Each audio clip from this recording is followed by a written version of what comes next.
This sitting is resumed.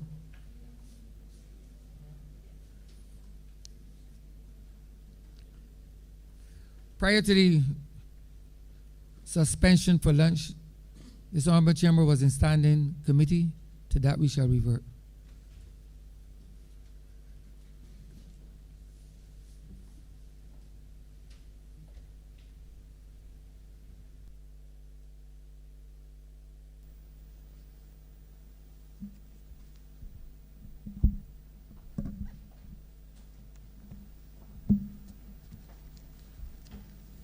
We resume the Standing Finance Committee. Honourable Member for St. Michael East.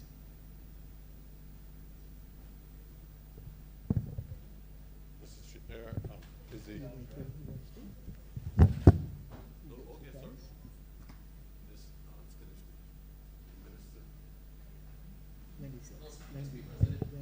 sir. This, everybody is in the south, in the west. All right. Mr. Chair, prior to lunch, the parliamentary representative for St. Michael's West, who I believe is a significant other as a parliamentarian in these chambers, based on the example of the long ancestry connected to the business world all through the days of troubled dark waters. His family was able to open a business in the 1920s. And as I said in these chambers before, at the time there were theoretical and philosophical guidelines on why black businesses ought to emerge and take their rightful place, especially in a country with a 98 or so, 90, somewhere between 95 to 99% black people. You know, I will never stop making this point because everybody runs away from it. So it has to be made, and his family survived at a time, especially in the most recent period of the last 25 or so years. We have seen a whole body of black business collapse or undermine. And I believe, while he might speak about participatory observation, both historically and currently, as a businessman, I believe that we too should have some theoretical basis for doing what we do in terms of social reform, and even social reform with a strong revolutionary spirit. And I want to compliment the minister for the work that he has done, especially in relation to vending, because vending emerged out of the slave codes of the 17th century. And with all the governments that we have had, both colonial and black governments, nobody had the courage to even tinker in an effective way with the statutory provisions related to vendors. And I want to compliment this minister, but I also want us to be very clear on what we want to do. I'm not saying it must be the exclusive responsibility of us to protect businesses, especially black business in Barbados. I'm not going to say that, because the people who will cut your throat is the very black people that you're talking about. I'm saying that I've watched too many persons in my time, black people collapse And they had businesses that some people would not even describe as medium-sized businesses or even micro businesses. And certainly they would not attach anything like the stereotype vendors to the kind of business that we have had. I think that we have a responsibility, sir, to restore the trends that occur prior to probably the 1980s. Prior to the 1980s, I would love to see that we protect the interests of businesses like Jose. I want us to talk about the protection and the sustaining of black business, especially in the form of bees cycling, and to work with these people. Look, I've seen NASA crumble. I've seen Job Clark, who deceased, Trevor Clark, crumble. I have seen big struggles in law courts, outside of law courts, and at the end of the day, black business is the victim. I would like to see, especially in my time, that we introduce not just social reform or even economic reform, but there's no real affirmative action for wider distribution of the wealth or opportunities for our own people. Government is meaningless, especially black government, who have been given the opportunity from 1951. It is meaningless and useless if we preside over the destruction of our own people. So I am one of those people who would love to see us courageous enough not only to make the contemporary progressive changes that we have seen in the recent pieces of social legislation, the Vendors Act, and you know, the thing about the Vendors Act, the people who made the major contributions to the changes in the Vendors Act is the people themselves, the vendors. And it tells me another thing, but that's why you say the narrative, the language has to change. I've been hearing people saying, we have to put in place training programs for them. If you were privileged to hear, I don't want to call any specific persons there, if you were privileged to hear the contributions from the vendors, you don't have to put any training program for business, because they're not even categorized as business. And a change of legislation is not going to make that happen. The vendors are far more intelligent than many persons, so don't come in here and tell me that these people are trained in dollars and cents and basic arithmetic, and they're incapable of understanding anything that these people, most of them went to secondary schools, and I heard them articulating themselves in this very room and publicly. A man narrating what they call a short story, a poem for about over half hour without a note,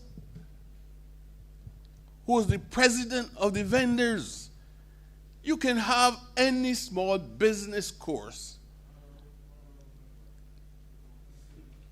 Oh, sorry, I didn't know I was going so far. Well, the point is, first of all, Do you have any questions? sir, is it necessary for us to have a training course in small business?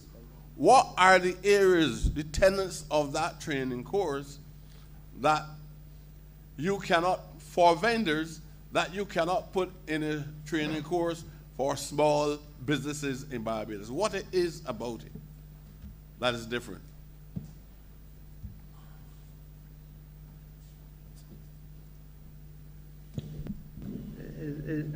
If that is the question, again, some feedback. If that is the question, honorable member, then I could say to you that there's no distinction between that course which you would give to any small business person and that which you would give to a vendor. But to simply answer you that way would do a terrible injustice, in my estimation, to the philosophical underpinnings of your question. And I am sorry that time got the better of you because you were elaborating on in a manner that I think was not just fulsome, but very relevant. You began on the question of the vendor's bill. The vendor's bill, quite rightly, could be described as an empowering impulse, an instrument which creates an empowering impulse for the vending community in Barbados, for all the reasons that you outlined and more. In my judgment, one of the things that it also does is that it served to remove the scar of criminality, which has damaged the psyche of working class Barbadians, so that a legitimate form of commercial activity, which existed in this country for 400 years, was seen as something that you should go to as a last resort, simply because of the fact that there has been so much bad treatment associated with it. And there are so many people who have found themselves, including those who would have come to give evidence before us, in the hands of the law, on the wrong side, rather, of the law. And so therefore, by removing all previous convictions associated with vending, we went a step further, and this perhaps is not said often enough, we went a step towards repairing the damage to the psyche of the people that we are representing. I think, honorable member, that succinctly your question takes us to the point of the financial literacy program. I want to begin by saying to you that the financial literacy program, in my judgment, is relevant to this country as a whole. There are people of the profession that I am part of, which is the legal profession, who desperately need to benefit from the financial literacy program because some of them have reduced themselves to being common thieves. There are equally, Mr. Chairman, persons in the accounting profession who desperately need to benefit from the financial literacy program because their professional credibility has been called into question by virtue of the tarnished and disreputable way in which they have treated to some of their clients. None are to be excused. None are to be carved out. What we are trying to do with the financial literacy program is to move a community of Barbadian people in a Barbadian society to respect the importance of being able to conduct commercial and business-related activity in accordance with prudential requirements, best practices, and an understanding of what the standards and so on related to the activities are. Some of these issues, honorable member, transcend all types of activity. The vendor is concerned about managing his debt, and the vendor is concerned about costing his product. Equally, the owner of the supermarket is concerned about managing his debt and costing his product. There's no distinction between them. What is important is that equally they must be at a table where they are able to benefit from assistance in navigating some of the challenges and pitfalls that come your way in the conduct of business. They must be able, all must be able, in a society where we know many are born and live with a disability enforced upon them by social constructs and social considerations like class, color of skin, those kind of considerations is what I'm talking about. So that therefore, if you are a black business person of a small or micro business type, you don't really have anybody to turn to get the assistance. That is why the state has to intervene to provide that guiding and helping hand. Unfortunately, that is still a requirement in Barbados today. You speak about affirmative action, and I could not agree with you more. Affirmative action has to come by way of viable and tangible programs that make sense to ordinary people who are leading ordinary lives. That is why the point that Minister Husband spoke about the collateral registry is one that is near and dear to my heart. We are talking about now moving a community of business people Most of them will be micro and small, to a stage where they no longer have to depend on borrowing money on the basis of their ownership of real estate. And in every constituency of this country, it means that every one of us represent people in some form or fashion where they are doing business, but they are not the owners of the land where the business is done. There are people who may be farmers who are renting land. It don't make them less of a farmer. It just means that they don't own the land. They can't face the credit union or the bank with the title deeds to the land. But does that mean that they should be forever bereft and deprived of an opportunity to borrow money and access credit, even though the sector cries out for more financing, the sector cries out for more opportunity to be given to its members? The answer is no. So we have to find a way to work around the system that we are saddled with. And what the collateral registry seeks to do is to bring us to a point where intangibles, first of all, like the intellectual property of our poets and our cultural exponents and those people in the creative sector generally, accounts receivable, for example, those people who are doing cosmetology and they have 40 and 50 people waiting outside of their salon every Saturday morning. They have accounts receivable because they have a clientele that is there every single week of the year. They see more businesses, more people coming through their door than some doctors do in Barbados. But do they have access to the same level of credit or opportunities to access credit? The answer is no. So we have to find a way to correct that. We have to find a way, Mr. Chairman, to deal, again, I give the example of the farmer who has his crops, and the crops are assets which have value. And we have to find a way of making sure that those crops can be utilized in the context of their being assets as credit against money that they are borrowing from some entity.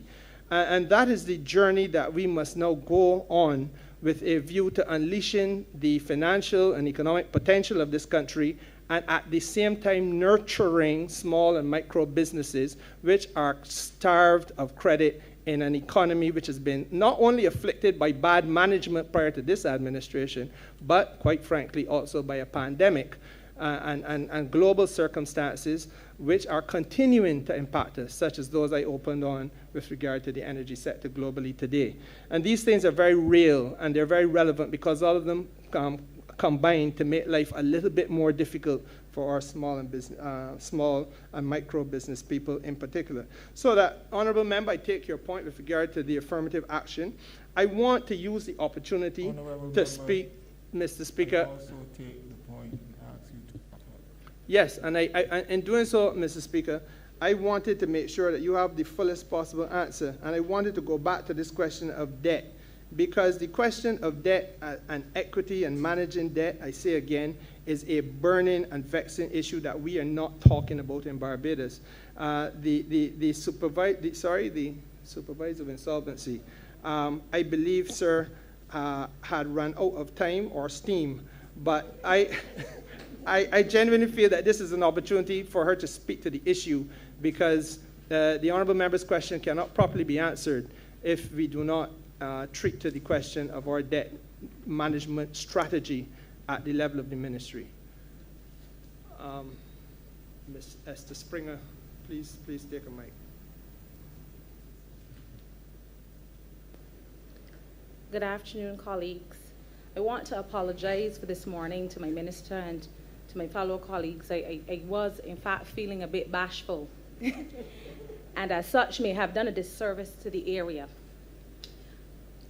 The question raised in relation to, the comments made in relation to the importance of training for our vendors, for our small business people, based on what we are seeing, it is quite necessary. In fact, our office was in full support of the formation of the Financial Literacy Bureau.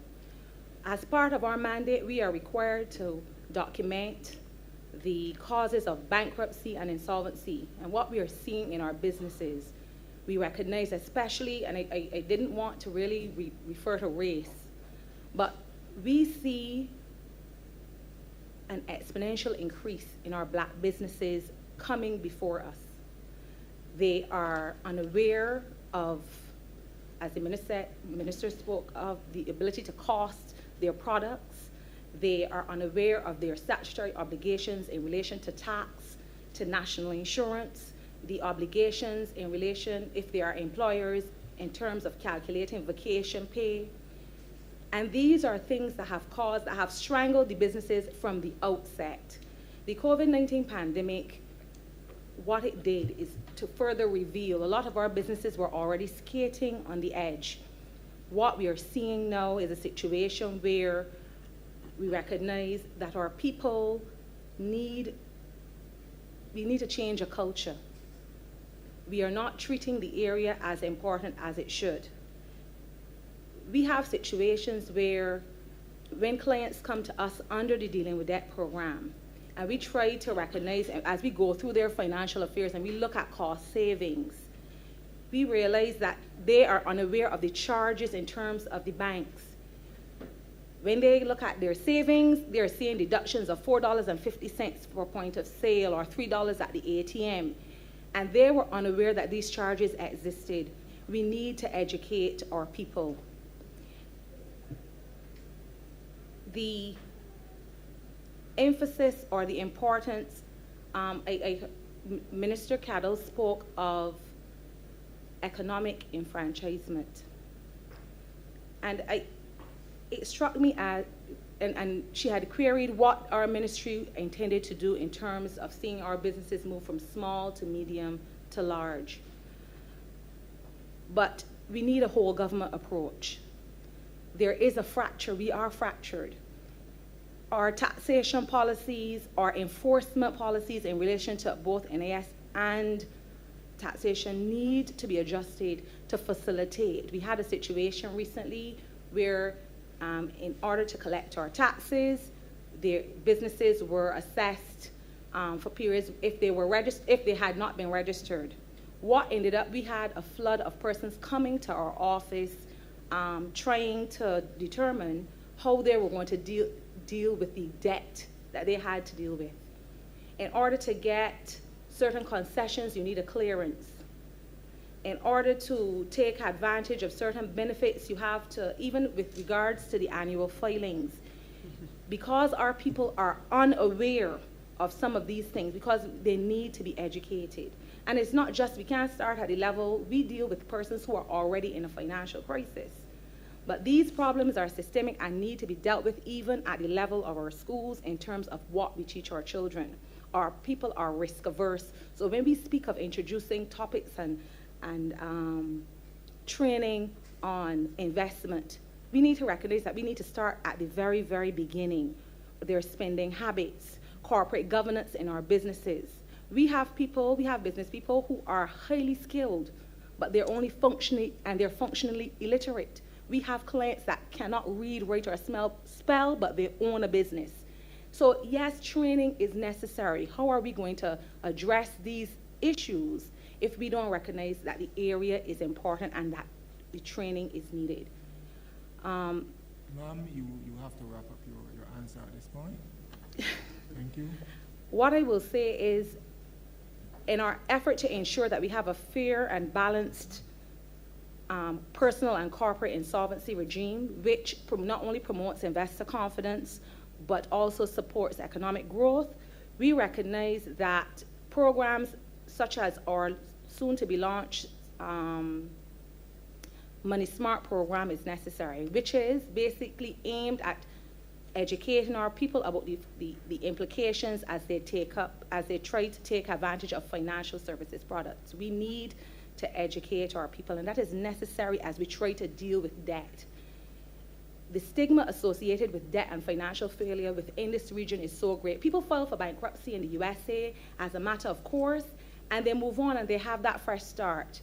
Any individual filing for bankruptcy, they will never in life get a loan in Barbados, although after a period of time it is supposed to go off their record. And that is why the Fair Credit Reporting Act is so important as well. So we need to address these issues together as not just the Ministry of Energy and Business Development, but as an entire government. Thank you. Thank you. Chair? Chair? Sorry. I just wanted to finish answering the representative of St. Michael East. May I? You may proceed, ma'am. Yes, thank Honourable you. Minister.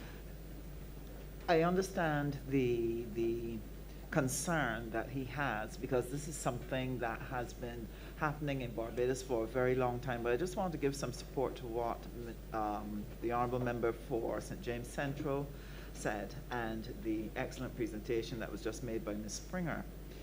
The truth is, our people do not learn about business around the dinner table. It's not passed from generation to generation. Each one starts fresh. There are only a handful that have a generational path that passes on business acumen, business practice. And so this puts them at a severe disadvantage. And this is why it is being said that training and the support that we offer will help to buttress or to fill that gap that is there. But another thing that the Business Development Unit does, the Business Development part of the ministry does, is the issue of cooperatives and clusters. Now, why is that important? So often our families may not support us. They wish us well, but they do not give the kind of support that you find in other racial communities when it comes to business. A person may have some money and they will not invest a cent to help you get your working capital. If you get put in court for debt, they'll bring the money then, but not give it to you ahead of time that you can make a success of your venture. And this is the reality. And therefore, the work that is being done in this ministry, in terms, for example, with the trust loan funds, they've started clusters. That is to give people a tribal group in which they can support and nurture each other, and where they can exchange experiences, where they can share best practices, where they can feel that level of support as they journey as an entrepreneur. And this is work that we intend to expand and intensify, and to be able to include as well as many of the family members that will come along to support a small business, because that is what is needed. That's the transformation. We must do this until business is dinner talk table in every house in this country. The second area is the area of the cooperatives. And this is something that we do not do well. We use team. Our culture teaches us to use team for emotional support, for entertainment, for laughter, for doing things with each other. But we don't do team to perform. We don't do team to achieve. We don't do team for business. And this is a tremendous weakness that we have within our culture. So what is needed is for us to be able to do the hand-holding that is necessary in helping people to form first the clusters as a baby start, and then to help them graduate to cooperatives, where we're pooling our resources, we are pooling our purchasing power, we are leveraging our numbers in a way that will help us to be able to build good businesses. And the cooperatives department in this ministry has been able to sign up, I believe, an additional 3 cooperatives this year. But it's something that we want to broaden and intensify. Why? Because if we are going to get our businesses to export, they may have to do it using a cooperative method in order to build the scale that they need and to be able to take on a regional market. This is going to be vital. So this is going to be a central part of what we're going to be doing in the ministry to help empower all Barbadians of whatever color or stripe to be able to be good entrepreneurs and to have the hope of being able to build a business that will live long after them. And that is the commitment that we in this ministry are making to the people of Barbados and to this Parliament. I thank you, Chair.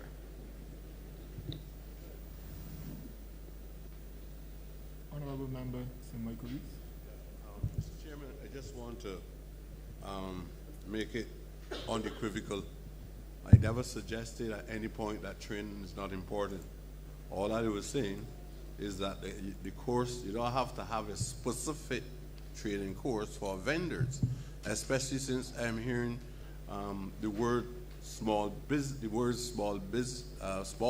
people interchange sometimes with vendors.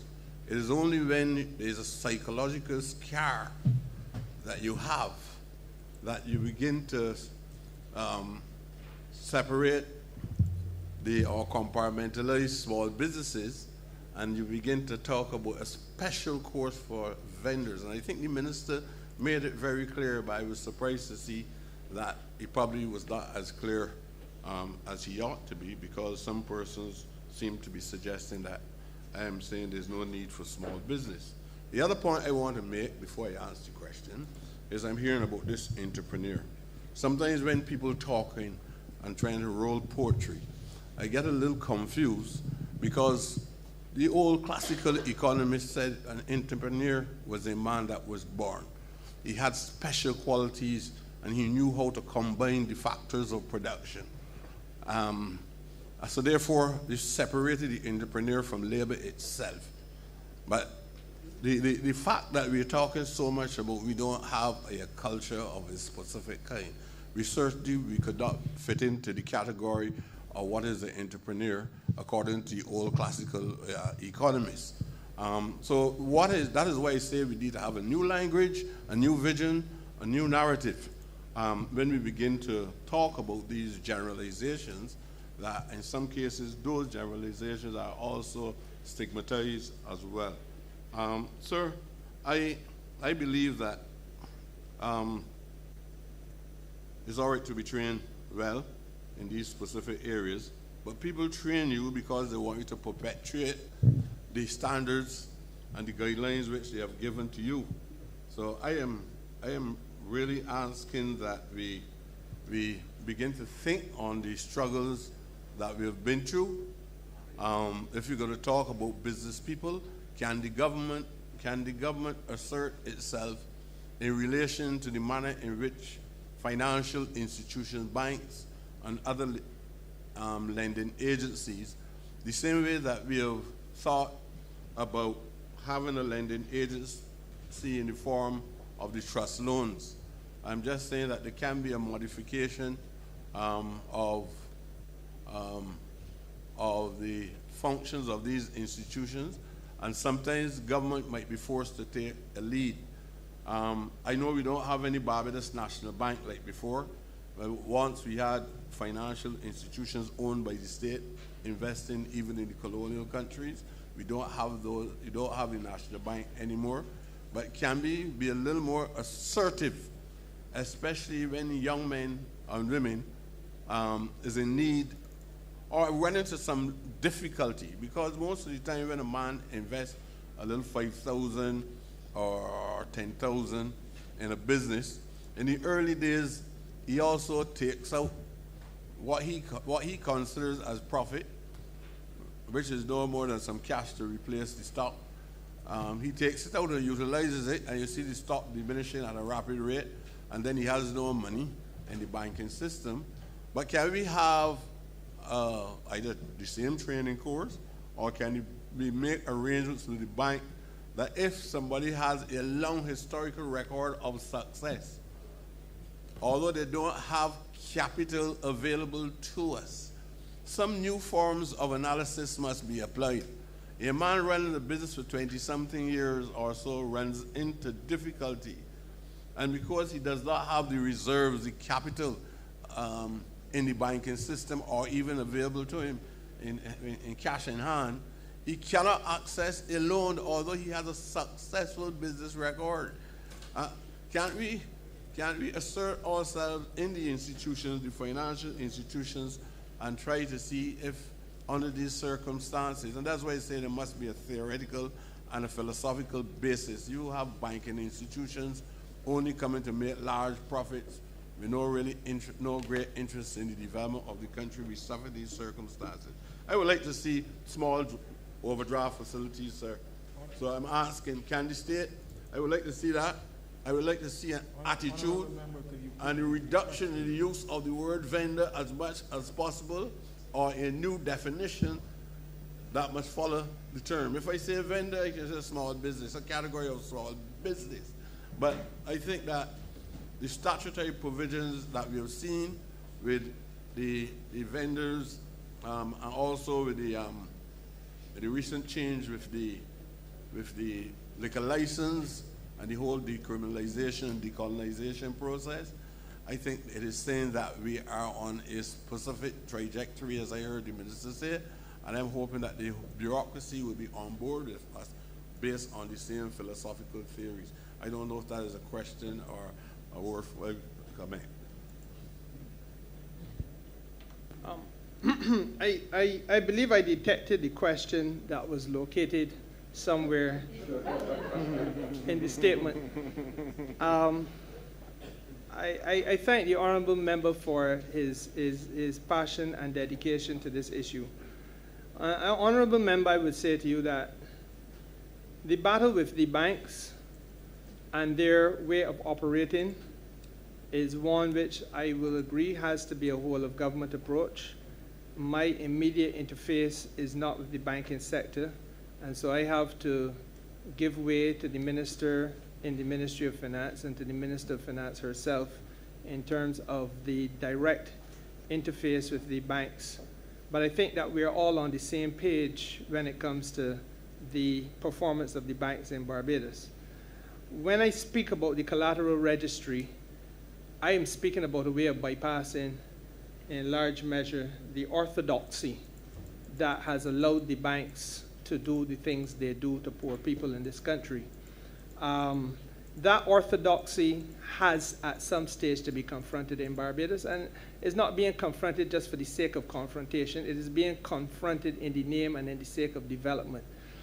If I go to Africa and the leading countries in that developing part of the world, there is in fact a collateral registry to be found, for example, in places like Ghana. If I go to Latin America, in the leading developing countries on that continent, there is a collateral registry to be found in all of these places. What does it do? It gets us away from the orthodoxy which says unless you hold bricks and mortar, unless you have real estate, you're not going to be easily able to access capital, which is necessary. Every business on earth, I do not know of any, functions on the basis of access to capital. And if you don't have that access to capital, you are struggling and almost committed to starve. The ability to register the assets that you do have, whether they are intangible assets or whether they are tangible assets, your office equipment, your plant and machinery, your vehicles, all of those things. I gave you an example of some of the intangibles, the intellectual property and your accounts receivable, etc. And your ability to register those assets as security to enable you to borrow money is what we're talking about. It allows for us to create, as only government can create, a new theater of activity and of opportunity for businesses in Barbados and business people who are unincorporated to be able to confront a financier, which may well be the credit union, it may not be the bank, but to be able to say to that financier, I can give you some security to hold on to, and in exchange for your holding that security, give me a loan of X amount of dollars. That is the simple challenge that we have to confront. And we've got to navigate our way around that to find a solution. The issue has bedeviled this country from as far back as the memory of man doth run. And until we face the facts, you call a few names of businessmen. When I hear them talk, Honourable Member, I have heard them all come to the point of financing. It is the bugbear. It is the thing that bedevils all of them. And it has bedeviled this generation of business person too. And it falls to us in the ministry at this time to find a solution. I believe that the collateral registry discussion is now far advanced. I am happy that the alignment of the ministry is now such that the corporate registry falls under our umbrella. I sit at this meeting with 2 permanent secretaries as party to a discussion that we had with the the Registrar of Corporate Affairs only a few days ago, not in preparation for this meeting, but in advancement of the work of the collateral registry.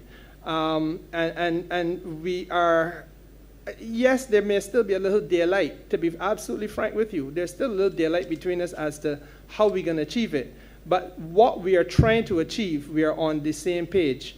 And the methodology we are going to use to achieve it, the daylight is diminishing rapidly. And I am pleased to say that this is a work in progress. I anticipate, in all honesty, that within the next 2 to 3 months, and it's a very difficult thing for a politician to sit down and give a commitment, especially to the House. So I'm not going to give a commitment, but it is my anticipation that within the next 3 months or so, we should be able to have worked through all the technical difficulties that we have, because we have identified places which are useful as precedents where it happens. Right here in the English-speaking Caribbean, there is a country where it exists, Jamaica.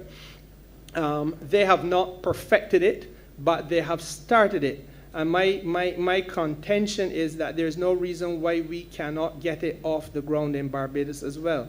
I will be the first to concede that one of the challenges that we have to treat to is the requirement for there to be a well-developed secondary market.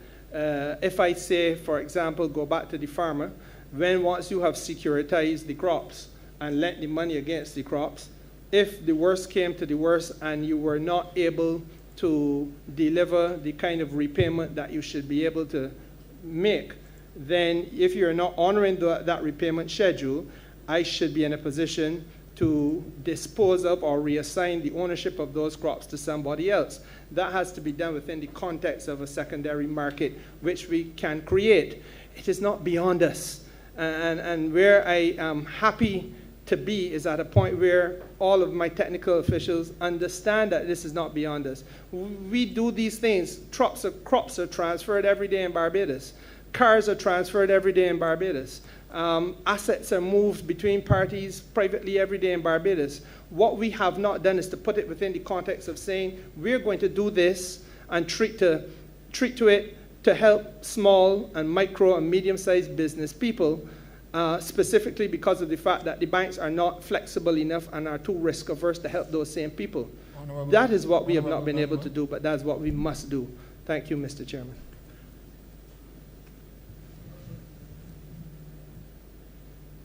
Honourable member, any further questions? My next question is, if we continue to increase production in Barbados, is there any policy in place for us? I know that this might cross ministries, Ministry of Foreign Affairs might even be involved. Is there any policy that we have that we can tap into external markets? There was a time when we were talking about, I know we don't have much mahogany trees like before, but one and we were talking a lot about exporting mahogany furniture into Britain and exporting craft into yes, Britain and the United States of America. I don't know what is responsible for that not being taken place.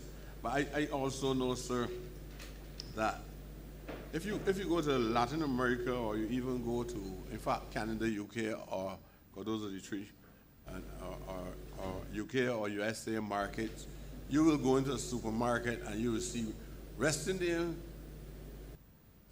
produce. A lot of hard canned fruits and vegetables that I've never seen in my life anywhere in the Caribbean. I'm not putting on any specific exporters Honourable member, or country. you've given a reasonable latitude in your previous two questions. Well, Could you okay, please so I didn't know pose that. the question? Again, probably is my bad habit.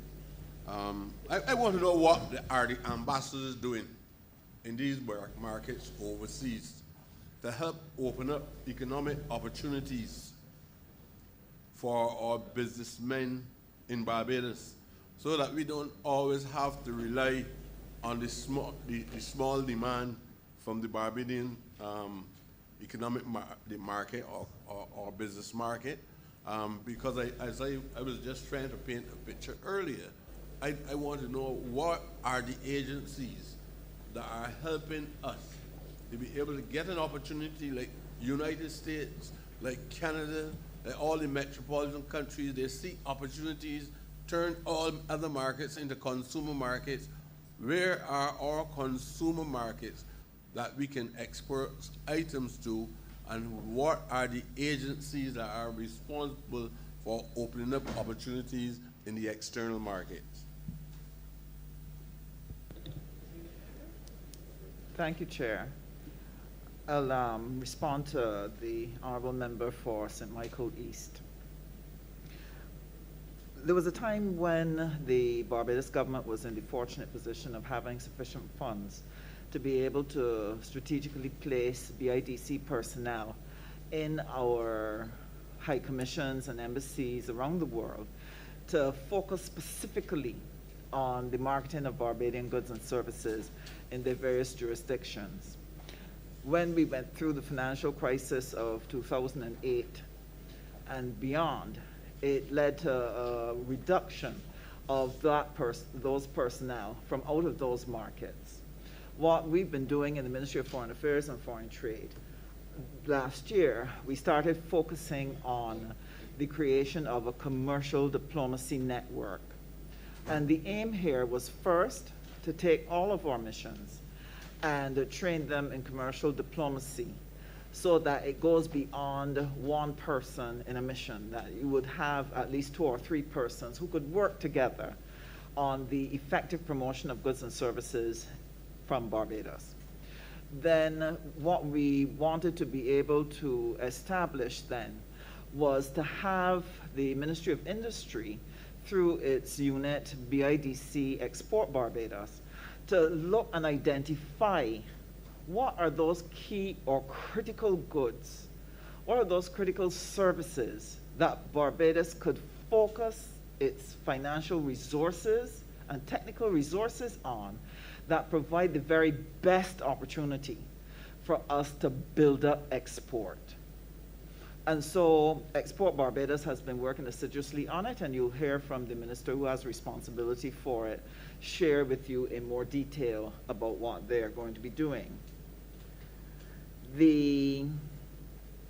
One of the things that we are looking at via COTED, which would be the council that looks at trade and development, that's an organ of CARICOM. And what we're doing is looking at how can we open the regional market now. Right now, we have hundreds of millions of dollars of goods that are imported into this region, when those goods are actually produced in this region. And we have not been able to get a transition of our importers to shift from the extra-regional goods and to begin to give support to the regional goods, which would give Barbadian goods an opportunity across the region. So what we've been working on just before we had elections, we had put a position, Barbados had put a position that we needed to trigger our SIMSUPRO. It is a digital network that will allow all of our manufacturers, all of our producers to put online in a portal what they produce, etc. And this would be made available now to the importers across the region, and it will help to support a Buy CARICOM program. And that way, we could actually shift some of that money that is now leaking away from the region and transfer it to the goods in the region. But what will make this work? You have to have a consumer education program. If you don't get your population to understand the importance of supporting their own goods, the importance of supporting regional goods, that when they do that, they're safeguarding their jobs, they're safeguarding the revenue that government can get to provide the services which they need. If you can't get your importers to appreciate that in order for consumers to have money to spend with them, they have to help protect their jobs too. And that they do it by how and where they direct their financial resources. Whose product are you buying? And this is why the Honourable Member for St. Michael Northeast would have tasked the Cabinet and the Ministry of Tourism to look at the linkages between the Barbadian products and what is being consumed in the tourism product, all to stimulate the additional support, the additional market for all of our goods and services, because with the best will in the world, 12,000 businesses cannot all become profitable and keep growing profit selling to 300,000 people. It won't happen. Can't work. We have to export. And that is why the focus for Ministry of Foreign Affairs and Foreign Trade, we have a commercial attaché in Honourable Ghana. Minister, please wrap up. Thank you, Chair. I'll wrap up now. And a group just returned from Guyana, where they're looking at the opportunities there. So whether it's in Africa, whether it's in CARICOM, we are looking for those places, and we're actively engaging our teams from the Ministry of Foreign Affairs and Foreign Trade to help us do that. I'm obliged to you, Chair. Mr. Chair, I believe Ms. Esther Lord Graham from Fund Access can also lend some information on what is being done to help our small businesses to get more market share, more business. Thank you, Chair. Good afternoon. My name is Esther Lord Graham. I'm General Manager of Fund Access.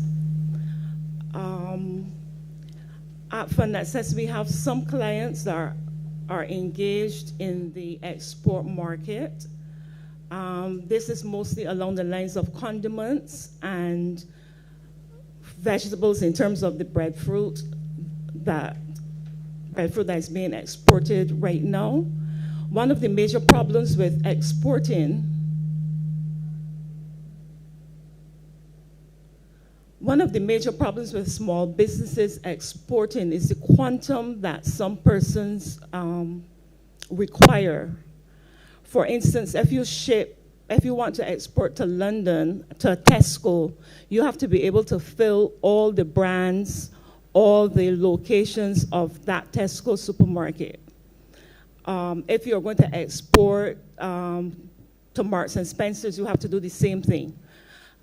What needs to happen is that there needs to be a consortium of sorts where some assistance is given to these small business people to fill the quantities needed, because it's very expensive for one small business owner to export one container.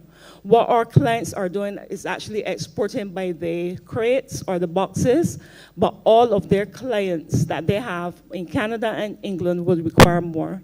But what we do need is a consortium, but we do have some level of export markets emanating from Fund Access. Thank you.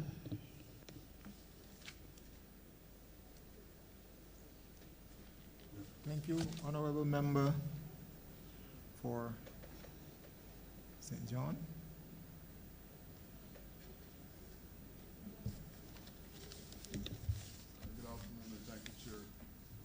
Honourable Minister, my question is just a short one.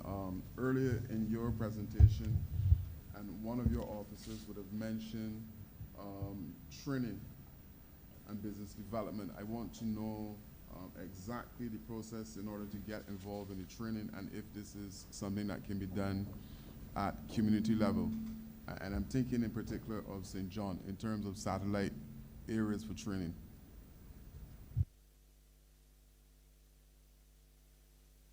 Honourable Member, I'm going to invite Mr. Jerry Amos, who is the acting CEO of the, acting general manager of the trust fund, to answer the question.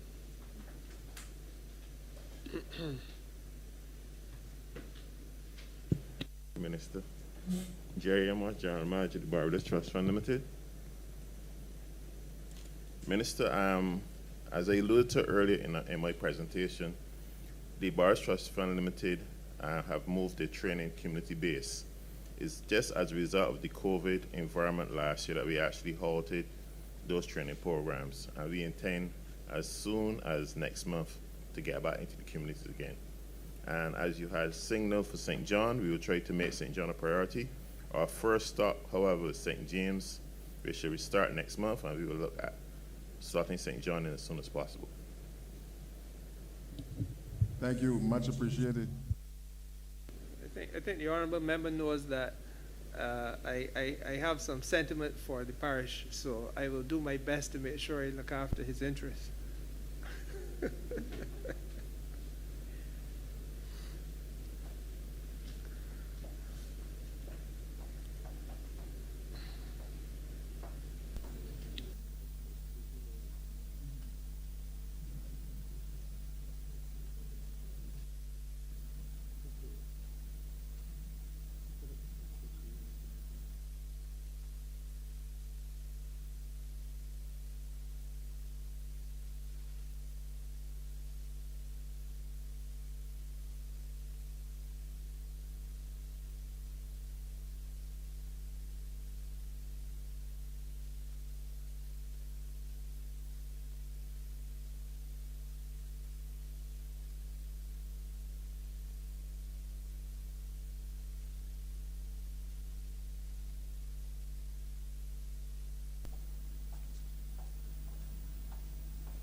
Honourable member for St. James North.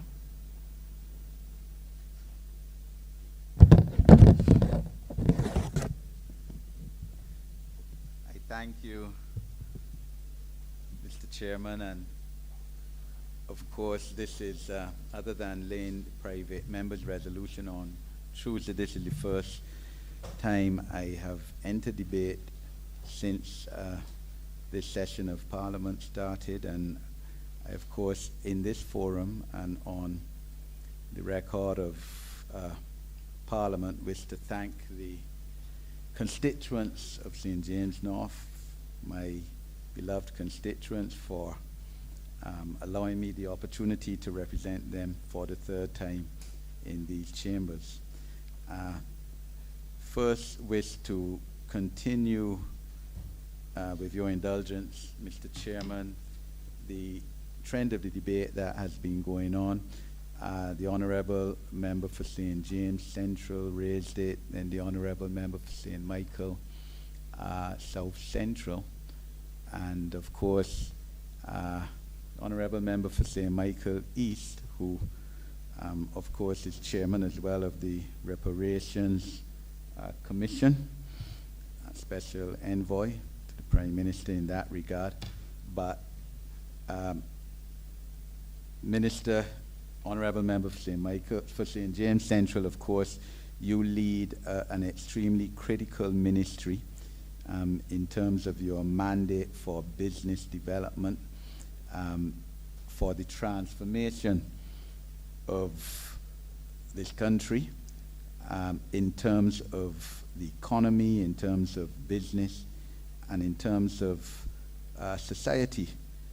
And yes, it has been said here today by all the previous parliamentarians who I named that we need to, as we go forward, embark on, or certainly continue on, economic enfranchisement of the majority race in this country. And this Parliament, I may dare say, Mr. Chairman, has a unique opportunity at this time of our history, the third decade of the 21st century, to do so. We have been given a mandate, the Barbados Labour Party, for the second time, comprehensive mandate by the people of our country, by our constituents, to transform this society, sir. And I see this certainly as one of our mandates and of our responsibilities because it can't be that so few people in this country have unique wealth, and that the wealth traditionally, sir, by previous governments has been increased and concretized. We have had, as has been said, instances where black businesses have done very well in the past, but have not been able to continue, and I give credit and commendation, sir, to the Honourable Member for St. Michael West, who spoke for the first time today in these chambers, and is a member of a family, one of the few black families in this country that can trace its success business-wise through generations. So we know that we've had professionals, whether lawyers, doctors, engineers, architects, yes, black people who have done well, but that doesn't bring real wealth and continuation and mobilization of capital and wealth. Honourable Member, would you please pose the question? I need to ask the question, sir. Yes, sir. If you could just give me a little more latitude, I can come to the question, sir. That the Honourable Member for St. James Central, I think, hinted at it in terms of our educational policies. I mean, we have to teach people from a young age on entrepreneurship, and I trust that the new Minister of Education will also see that as part of curriculum reform. But my question, Mr. Chair, relates to, and of course, I must say this is under sub-program 0461 in the estimates under this ministry. I think we agree that it needs an all-of-government approach, and I am even something as simple as failure of past administrations, sir, because this administration has committed to paying off its debts and giving VAT returns to businesses. Even that has hindered black business development, failure of previous governments to give VAT returns which are owed. And I am wondering if the Honourable Member for St. James Central is prepared to lead and to recommend to Cabinet strategies and policies to cement succession planning in black-owned businesses in this country. Because look, I think we've had a lot of talk traditionally on this issue, and as I said, this government has been given a mandate to transform. We have committed in our manifesto to transform society and economy, and I know that the Honourable Member who leads this ministry has the capacity to take up this mantle, and I'm wondering if his ministry is prepared to do that, so that we could have greater depth one way or another. Giving of government contracts, yes, because this is an area in which wealth is created, and even affirmative action, as we have done in terms of legislation. I think it was in December 2018, whereby 3% of government contracts, procurements are given to communities, given to persons with disabilities, and just asking Honourable Minister if he and his ministry are prepared to take the lead, because it encompasses other ministries too on this issue. Thank you for your indulgence, Mr. Chairman.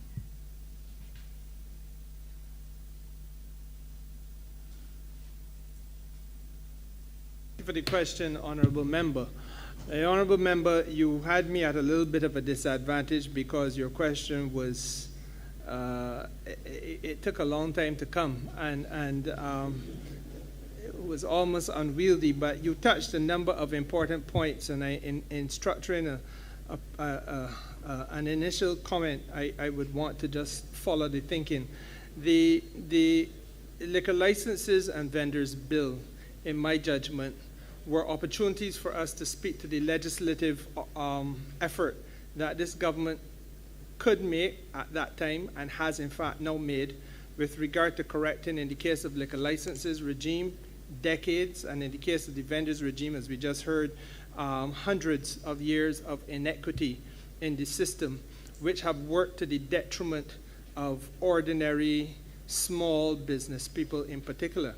In the liquor licenses case, we asked people to leave their place of business to go and stand up in a magistrate's courtyard, in some instances for a whole day.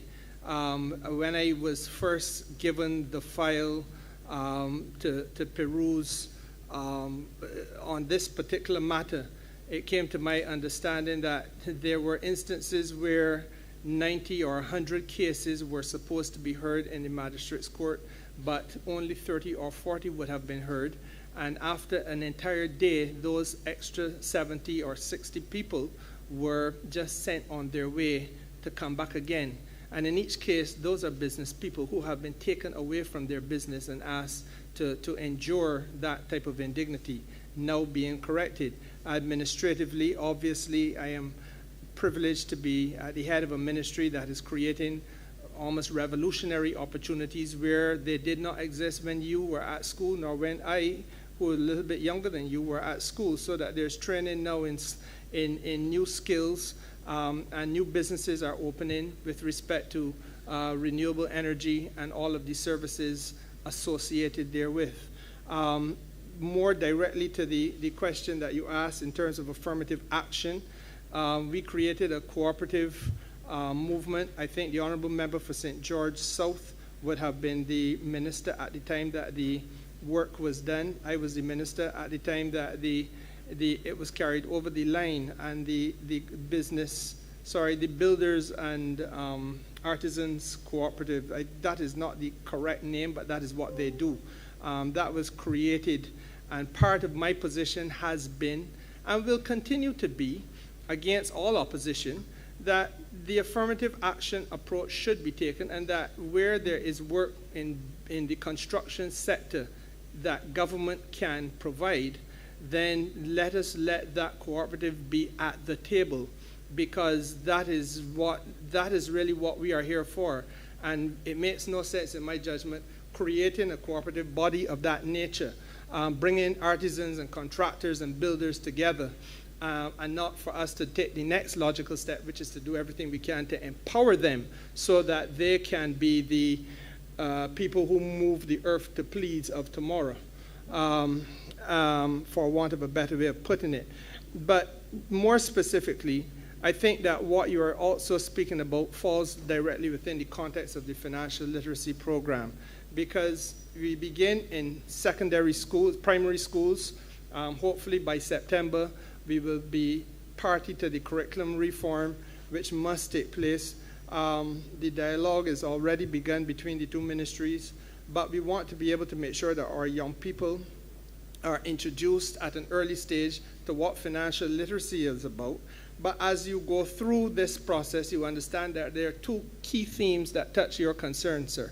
First is the question of succession planning, and very closely linked to that is business continuity. Some people choose to define business continuity in very restricted terms, saying, well, this is really about the aftermath of a disaster or whatever and how you keep the business going. But it has to be broader than that. It has to be about your continuing a business or planning the succession of the leadership of the business onto the next generation and the next generation. And as we saw celebrated yesterday, if it is not only family, you come to a point where it will be run entirely by people who have nothing to do with the originating family, but the business still succeeds. And that is where I think we have to lift the horizon of all Barbadians, the view of the horizon, the view of the business horizon to all Barbadians. I would want to invite P.S. Blackman to speak to this issue, and if in her judgment there are one or two other officers, then that would be relevant to, or being of assistance, she could do so. Thank you, Minister. Certainly, as I listen to the discussions that has obtained so far, when you look at the whole continuum of business, persons oftentimes may use vending, for instance, as an incubator to test an idea so that they can have an appreciation of what is the response of the market to the idea that they have birthed. And then that business grows, become a micro business, and then go to the next continuum of being a small business, and then medium-sized business to large. So what the ministry is engaged in at this time, having recognized that continuum, developing a set of services, utilizing standards from at the very inception, that these businesses, the quality of it, will transcend them from just being a micro business right through to a large-sized businesses where they are now operating in the export market. So the work goes from micro right through to building an environment to allow these businesses to grow and expand. And then now you're positioning them to just have life after the owner, where the other through education, those other elements of understanding that you can have other investments in the business, that it is not necessarily also to grow it through debt, but you can grow it through equity financing. And if there is a desire not to have that type of financing forevermore, that there's also an escape route, really, that the owner can also have at their disposal. So the challenge where we recognize black businesses oftentimes just live for one generation, maybe two. And some of them have been very, very good businesses that has not outlived the owner, because we have used it really as a means to an end. And oftentimes you would hear us, or those owners may say, I don't want you to get involved in this type of business, but I would prefer you to get engaged in some other type of profession. Again, that is the language that needs to change. And part of it will come through training and orienting persons on what lies beyond a first generation business and the types of tools they can engage to help them move beyond first generation. And part of that is the succession planning that we in the ministry, through business continuity, we've had some vibrant discussions on this, because we have been looking at it certainly beyond what are the methods or systems that we would need to put in place to allow for businesses to recover if there is a disaster. But we recognize that the succession planning is certainly integral to the part, because the business closing at the end of the first generation is tantamount to a disaster. So you want to have persons, these businesses live beyond, and that's part of the policy programming that the ministry will be executing over the next year. And in fact, I do have my business development advisor, Anderson Cumberbatch, who can share more of this. So I would ask him to take the floor. Thank you. Thank you, PS, as well as the Minister. Chair, my name is Anderson Cumberbatch. I'm the Chief Business Development Advisor within the Ministry. I believe the question speaks to the nexus between an affirmative action model, as I would put it, as well as succession planning and business continuity. And I see a solution at both of the levels of training with respect to the financial literacy program, as well as providing a policy and legislative framework. Why do I say training at the level of the Financial Literacy Bureau? I know that, for example, there are plans to have succession planning incorporated into this program. as well as some element of business continuity.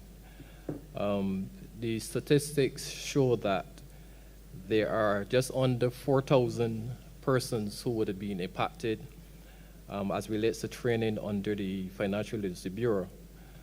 And while we would have done such programs as how do we budget for family life and costing of products and services and so on, and debt management, I know that there are also plans to include corporate governance, how do we manage our credit cards, tax planning, and certainly succession planning and business continuity.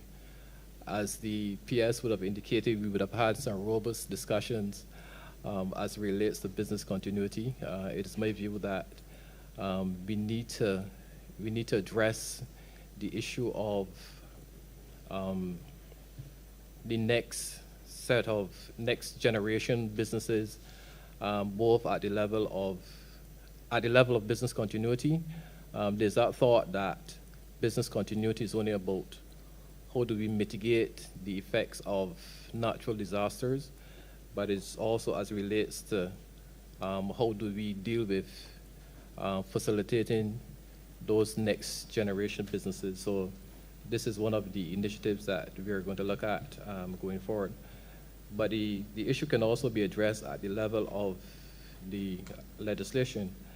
And I know within the context of the national policy, it also spoke to how do we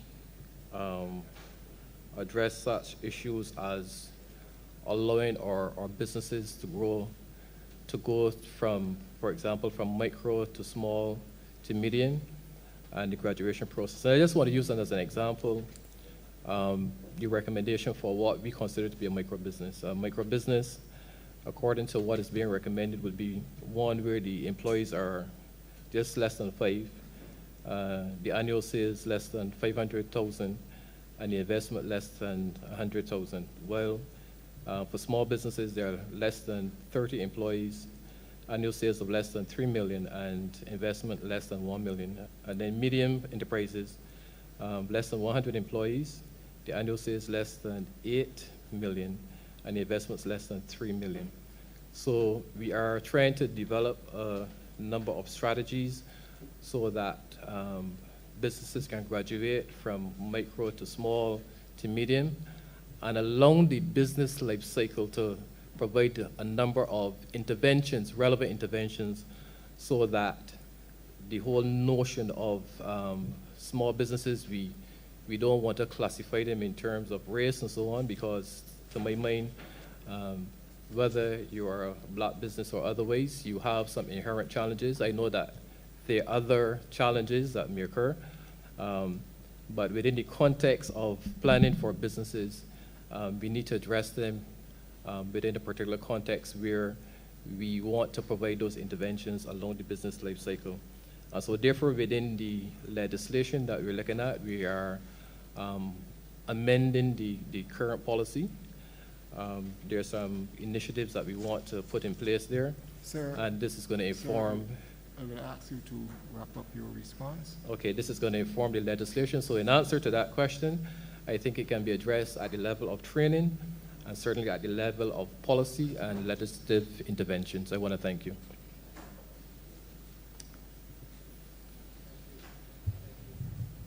Mr. Chairman, I would just utilize one of my 2 permitted follow-ups.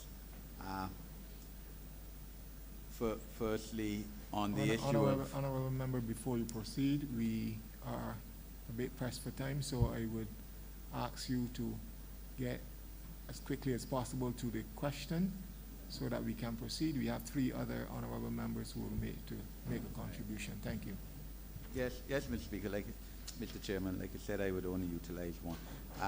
Well, the issue of the natural gas, and I was happy to see the Honourable Minister speak about the challenges of that and the alternatives that we're looking at. But on the issue of CAIPO, sir, the corporate registry, sub-program 0491, I note that $3 million, over $3 million less is being given to it in these estimates than was given last year. I see that, sir, as a lot of the computerization went on last year, $4.2 million in transitioning to a digital solution, and therefore only $1 million budgeted for this year. But my question is to the head of the department, I think Ms. Rochester, as to expanding a bit. I know she spoke a bit earlier, but really and truly, how does all of this assist the ordinary business person in terms of facilitation of ease of doing business? Because we all know, especially lawyers, accountants, professional small business persons, the difficulty which traditionally KIPO, people have had in dealing with KIPO. I mean, you hear that if the T is uncrossed, is rejected, or the I dotted, and ease of doing business is what this government has come into office to deal with, making it easier both for our citizens and non-citizens to do business. And how will these changes translate in terms of peace of mind to ordinary people in getting their business done at KIPO on a more speedy basis? Thank you, Mr. Chair. Good afternoon again, Chairman and members. To answer your question briefly, I will say the benefits to the small business person and to the large business person all boil down to ease, efficiency, speed, and being able to transact your business in a convenient manner in keeping with the way how business is done across the globe in the 21st century. Now, the digital system is the portal by which the investors and businesses, both domestic and external, will be able to access our registry and navigate their way through the relevant processes. It replaces the traditional method of filing paper and creating mountains of paper with the technology that is available to us today to allow you to progress your matters quickly, avoiding the pitfalls, as you would have indicated, in the past where because of, sorry, my apologies, I was distracted. So where in the past, because of the method of filing and processing, everything took 10 times longer than it needed to be. And this is what we kept in mind when we looked for a system that would suit our needs, but more importantly, the needs of the business persons. So for example, we are now live with phase 1, and that phase, as I indicated earlier, encompasses the new entities, forming new entities, new business names, new incorporations, etc. It is simply the click of a button whereby you can fill that application, submit that application, pay for that application, and track the status of that application as it moves through the process. And that also has been one of the shortcomings throughout the years of KIPO, and I would think any system dependent on a manual type of processing, because of the volume of filings, it is, I don't want to say impossible, but very close there too, for the tracking and that continuous dialogue with the customer in terms of the status of their applications and the status of their matters. And that has added considerably to the delay. So with the new system that we have, you get real-time notifications, you get email notifications, pop-ups, etc., that alert you as it goes through the process. And we also see the documents real-time, so whereby previously we would have had paper coming in at the cashier point, being distributed the next day to officers who had to go and physically pull files and do that type of manual processing. As soon as you click submit, the officers see it, and they can process it at the same time. And I would have provided some statistics in terms of how we were doing so far. where he said we had processed a total of 1,606 filings, and 80% of them we were able to respond to, process, or deal with the same day within a matter of hours. And of those, we have had 828 business names over the past 3 months registered successfully on the system and dealt with all within the same day or the next day, with the customer being able to log into an account and see and track that progress and also dialogue with us. Thank you.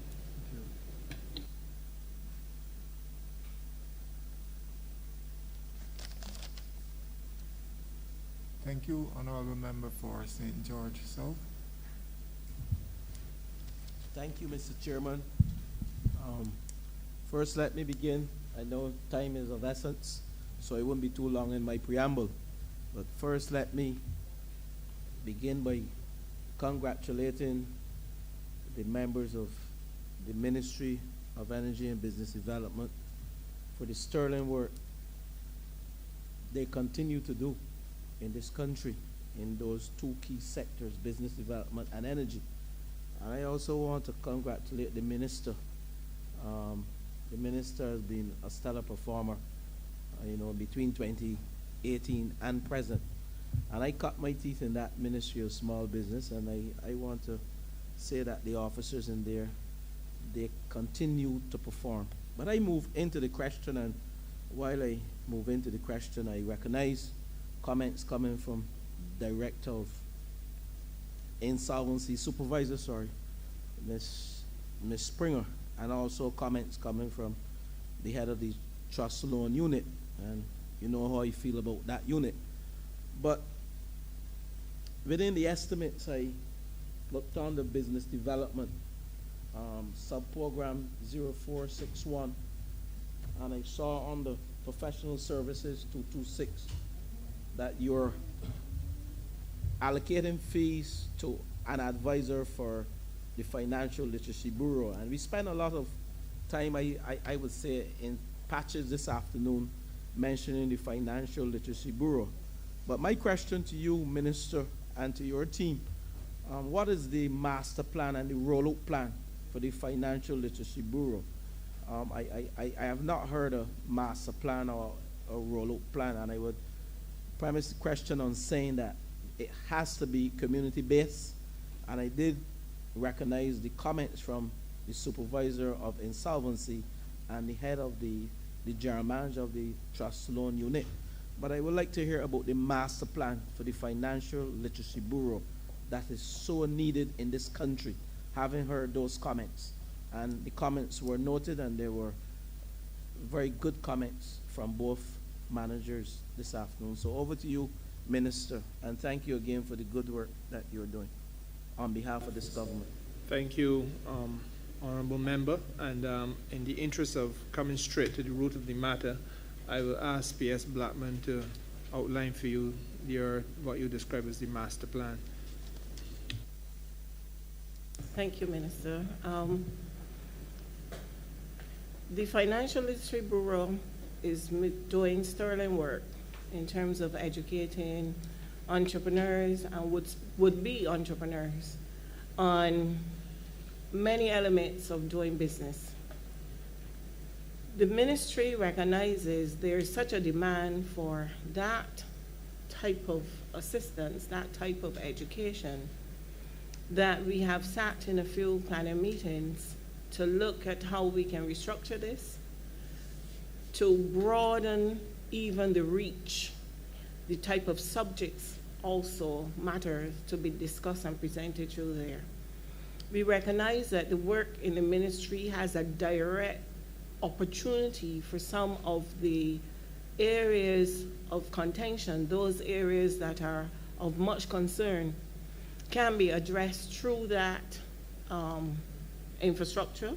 And the intention is to broaden much of the subjects done there. We also plan to introduce additional experts. We have had a great interest from persons in the insurance industry, for instance, who believes that they can also add value as part of the financial literacy dialogue that is taking place. And we plan to add them to the subjects being taught. And it is being done not from the perspective of selling or trading products in the insurance industry, but certainly to educate small business persons on the benefits and some of the challenges that can occur if they don't have that type of financial instrument in place. But not only that, but also to look at some of what can occur, reading the fine print, so to speak, if they have the such types of challenges, and then there's a particular eventuality occurring in the business that may require them to call on that same instrument. These are some of the, sometimes we do it because someone would have said to us, you need to take this package, without fully understanding the implications of subscribing to that type of instrument. So the intention is to broaden that. We also expect that we will add additional facilitators. And we also recognize that there is a strategic linkage between the work being administered there and what is being offered through the National Training Initiative, NTI. There are some courses we feel that further deepening of the subject matter may not be accommodated through the Financial Literacy Bureau, but certainly can be done then through the NTI, where it may be a week-long training or 2 weeks, and that is how NTI has been constructed, and the Financial Literacy Bureau has not been designed in that particular way. So the intention is to forge that linkage, and in fact, we do have a meeting with them coming up. The expectation is on Friday to address how we can work more collaboratively and there provide the kind of impetus that we may not be able to do, have training available 24/7, and not simply when the facilitators are administering the particular course on a particular day at a particular time. So the intention now is to move it into a realm where you can learn at your own pace. You can go back, go forward, stop a tape. If you don't understand a particular concept, that it would be available to you now 24/7. So that is part of the direction that we want to take the Financial Literacy Bureau. The intention is to have also a meeting with the pioneers, the persons who would have conceptualized this at the very beginning, to also get their input on how we can further strategize and map out the way forward to strengthen it, because we recognize that there is a strong demand. Reports have told us persons have logged in from places all in New Zealand, Australia. There are certainly Barbadians living in those areas, and we've had feedback through the reports coming from the social media person who help us to do the advertising, using that medium to reach persons.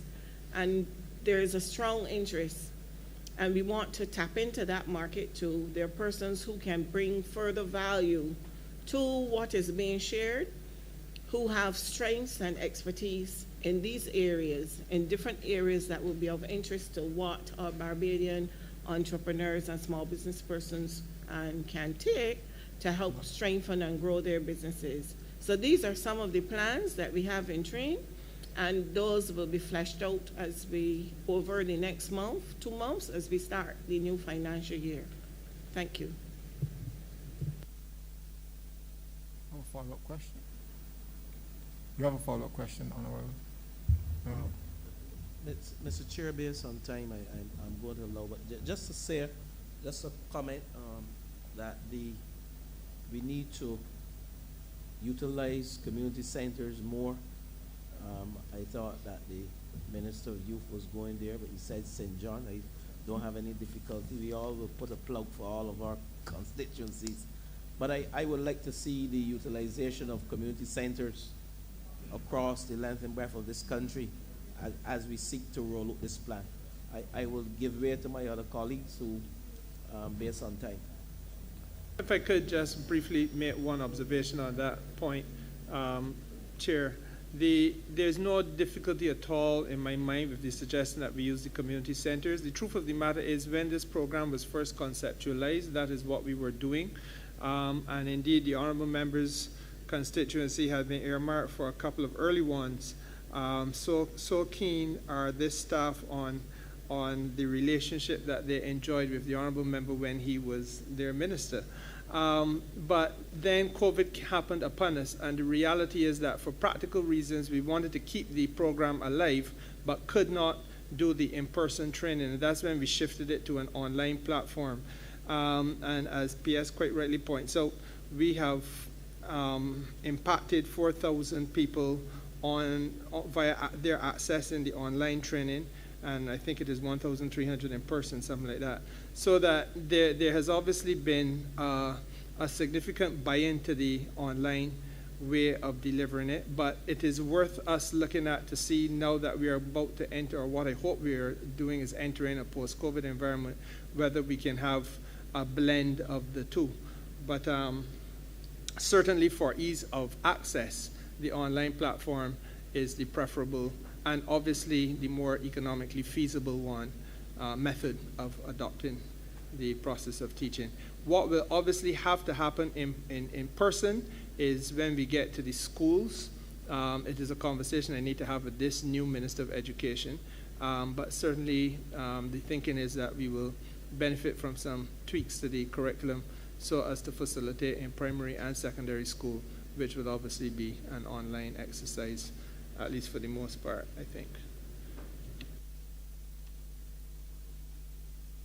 Thank you, Honourable Member for St. Peter.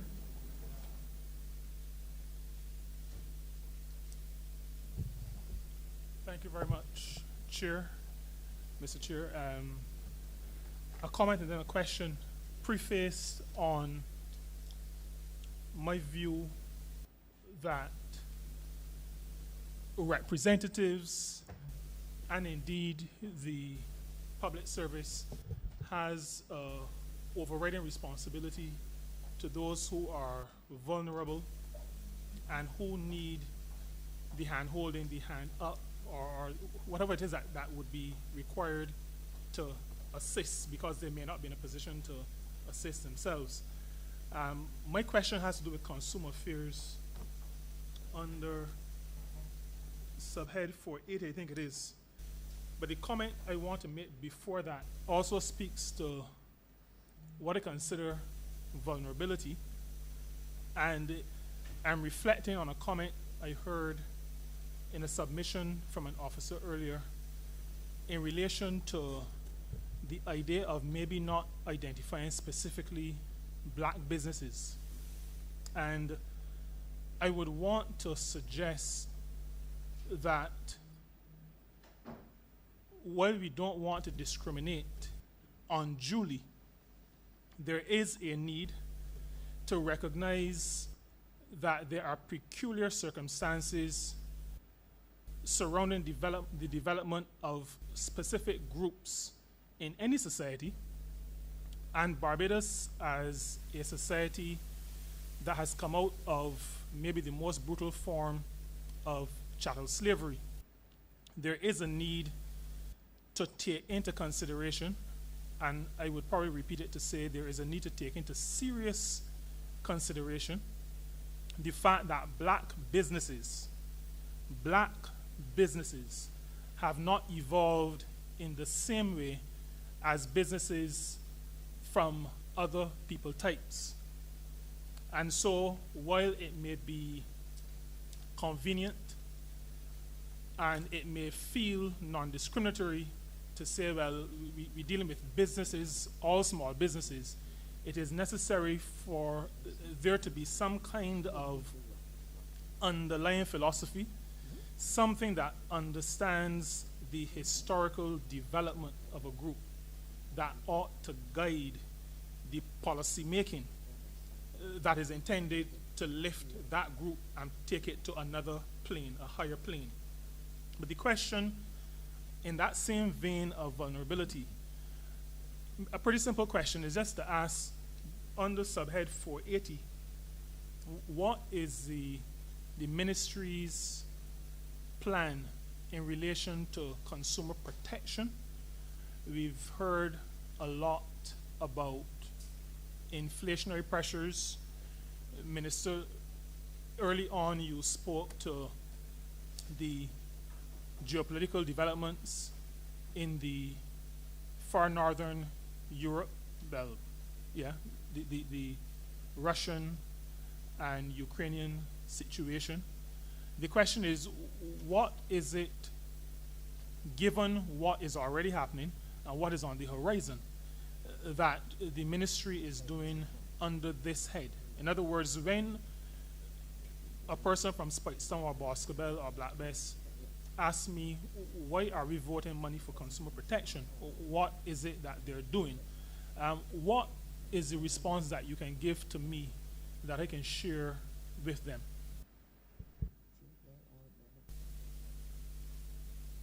A number of areas arise in answer to your question, Minister, which touch on a variety of areas of this ministry's work. The Fair Trade Commission works in that regard through its Office of Public Counsel.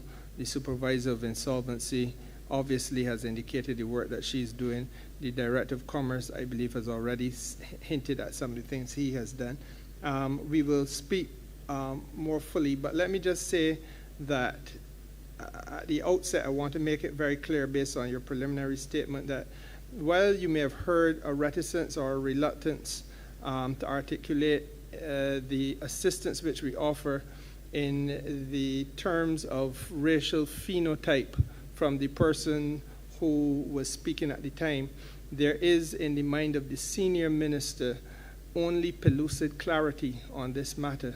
There is no doubt whatsoever from where I sit that there is a serious intervention and set of interventions that must be made and be targeted towards businesses which are of Afro-Caribbean derivation, Afro-Barbadian derivation, and all of the sociological reasons attendant therewith, I am very clear on. Having said that, that is not to speak in the language of discrimination, because all businesses in Barbados have to be treated to. And there are, in fact, a number of businesses which we have had to deal with, which are of other forms of extraction in terms of the ownership and derivation of the business. P.S. Blackman, I would seek your guidance as to how best we could answer the minister's question more specifically, because he has asked for clarity on the efforts of the department of an approach which covers plurality of departments.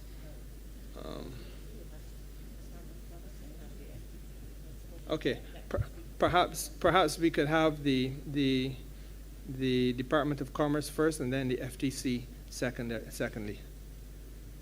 Mr. Bertram Johnson. Yes, good afternoon, Minister. And thank you, Minister, for the question. When I first took the floor, I spoke particularly to the commerce pillar. I will now try to treat to the consumer arm, which is also the other side of the Department of Commerce and Consumer Affairs. At the outset, what I would say is that we are seeking to have a more structured approach to the whole area of consumerism. And this will require all the entities within the ministry, and the minister would have alluded to them, including the Public Council, the FTC. We do have a small claims tribunal that actually looks after the interests of consumers, and also the Department of Commerce, who has a mandate also to look at the protection of commerce. And what we are seeking to do in this fiscal period is to develop a modern consumer agenda or policy that would treat to a lot of the issues that we witnessed in our COVID experience, the things that we would have grappled with. And I think that we have a better understanding of the consumer issues, and there are certain types of mechanisms that we will be seeking to put in place to ensure that consumers and business, for example, are well informed. basically also to safeguard consumer rights and interests, especially the vulnerable, and we spoke a lot about that today, the vulnerable groups in society. We're also looking to modernize and harmonize consumer protection legislation. So when we speak about unfair contract terms that we heard earlier, how do we deal squarely with those kinds of issues, and how do we address them in a responsible way, but also in a timely manner? We also look to encourage and promote the development of independent consumer advocacy body, and I think that is a gap, if we have to really be honest, that is missing in the Barbados economy, to have an independent consumer advocacy body that will work with all the tenants of the ministry with responsibility for consumer matters. So we're looking within the consumer agenda to also make provisions for that advocacy body, to initiate and foster collaborative actions between the consumer protection agencies, on which I spoke to earlier, and to create basically economic efficiency, looking at the demand and supply sides of it. So if I would speak particularly to the question, one of the areas that the Department of Commerce look at is particularly within pricing. And we know that this is an area within the COVID where people are complaining that there is the movement of prices. Some can be justified because it can be imported inflation. We have a high propensity to consume a lot of what we eat, and therefore the pass-through effects sometimes land in our economy. But is that enough? We do have a mechanism, and I want to say that we have invested recently in a modern data analytics framework while we monitor the prices at 22 supermarkets across the breadth of Barbados. I'm looking at over 299 items, which we will relook and try to revise to make sure that those items are still consistent with the palates of Barbadians. We have invested in such a framework so that we can inform our minister and PS respectively of the movements of prices on a monthly basis. And why is that important? Because we're able to make some comparatives to see exactly where those movements are. Are they great movements? Are they marginal movements? Or are they just flat? And in that regard, this information now, or this data analytics framework, would not only allow us, when consumers complain, to look back into the matrix to see if what their claims are actually what it is, or is it just a case, for example, and I would just use this example in the COVID period. We had a case where, and most persons populated on social media, where they went to a particular entity and this product was way beyond the margin of what it was sold. When the department investigated, we did meet with the proprietor, we investigated, and we realized that based on their claims, it was a pricing error within their pricing system. They made a public response and apologized, and they also made corrective actions in terms of the remedy for persons to come to them to reimburse to the price in which they should have reasonably be paid because of the error they made. Therefore, the monitoring mechanism allows us to provide the protection cover to the consumers so that we can do the investigation, and we can also, where possible, urge persons to be reliable traders. But we want to go even further in this fiscal period than just collecting the data. But we want to make sure, for example, if there is claims that a particular product, let's say beef, has gone up by more than 10%, which the system will show, we will need to find out what is causing or what's driving that movement. And what we're looking to do is to interface with our Executor World system, in which we have already onboarded our inspectors and officers to work in for the import license side, but we're also looking on the trade data side, how we can extrapolate that data to then work backwards to see, okay, if a person is selling a product at, say, $35, and when we if you understand their margins in terms of 20-30% margins, if you understand their CIF, the cost insurance freight, and we work backwards, we should be able to come with a regional estimation of what this price should be selling in Barbados. That would give us a clear indication of whether the pricing in the market is actually set at what it ought to be, given all the variables that I just spoke about. So therefore, it's more than just monitoring, but to provide intelligence so that we can adequately cover the consumer in a very practical way through our modern data analytics framework. In terms of the metrology that we spoke about, we also know the verification of pumps, and we discussion this afternoon and this morning particularly was on the energy, the movements of energy prices, and therefore the pass-through effects sometimes go to the consumer. We have to make sure that the pumps are verified, and so therefore the verification marks, and there'll be a robust educational program in this fiscal period to apprise people of what their rights as well as their responsibilities should be. And therefore when they go, they don't see a verification mark at the pump, they have a right to report that to the Department of Commerce, because we have our inspectors that actually verify the pumps to make sure that if you're paying for $20 in gas, you're actually getting $20 worth, depending on the price per liter of gas. And we believe that these are all important elements of our consumer framework agenda. It goes beyond that. I know there are other principles in here that we want to speak. For example, on fair contract terms, the FTC might want to speak to that. I want to say that we also have a small claims tribunal. Where persons have issues, they go to the public counsel for resolution. That matter moves from the public counsel down to a small claims tribunal led by a chair and a tribunal where that is adjudicated and where there need to be remediation or remedies, and that mechanism so dispatch that. So going into the next fiscal period, there's a suite of consumer awareness exercises that we will be conducted. But more importantly, we'll be putting our lens on to all the consumer matters that I earlier spoke about, and to make sure that Barbadians across every breadth of society is well represented as it relates to consumer matters. I know I have my colleagues here from the FTC and other entities that would want to add to what I said, because while we work on the broader consumer agenda, there are departments within the agenda that each of us pick up to support each other so that we have a comprehensive framework as we speak to the consumer agenda issues that you've articulated. I thank you, and if I do need to make any further explanations, I will come back to do such. Thank you. Thank you very much, Director Johnson. And Mr. Chairman, I would like to invite Mrs. Marcia Ikichi, CEO of the Fair Trade Commission, to speak to this issue, and perhaps also to do so in the context of the energy sector and how the work of the Fair Trade Commission acts in the interest of consumers in that regard. Good afternoon. Good afternoon, Minister, and the rest of Cabinet, as well as my colleagues here. My name is Dr. Marcia Atherley Ikechi. As the Minister said, I am the acting CEO of the Fair Trading Commission. I want to first tackle the question of consumer protection. So there are three arms of the Commission: utility regulation, fair competition, and consumer protection. Consumer protection is that arm that specifically looks after the interests of the consumers in Barbados. In doing so, the undergirding philosophy is to enable consumers, to understand their rights and responsibilities. We believe at the Fair Trading Commission that when that is done, we set the playing ground for the proper engagement to take place. We recognize at the same time that a consumer coming up against a business, that is a difficult undertaking because the business would have the wherewithal to challenge, while the individual consumer will not invariably have the same tools at its disposal.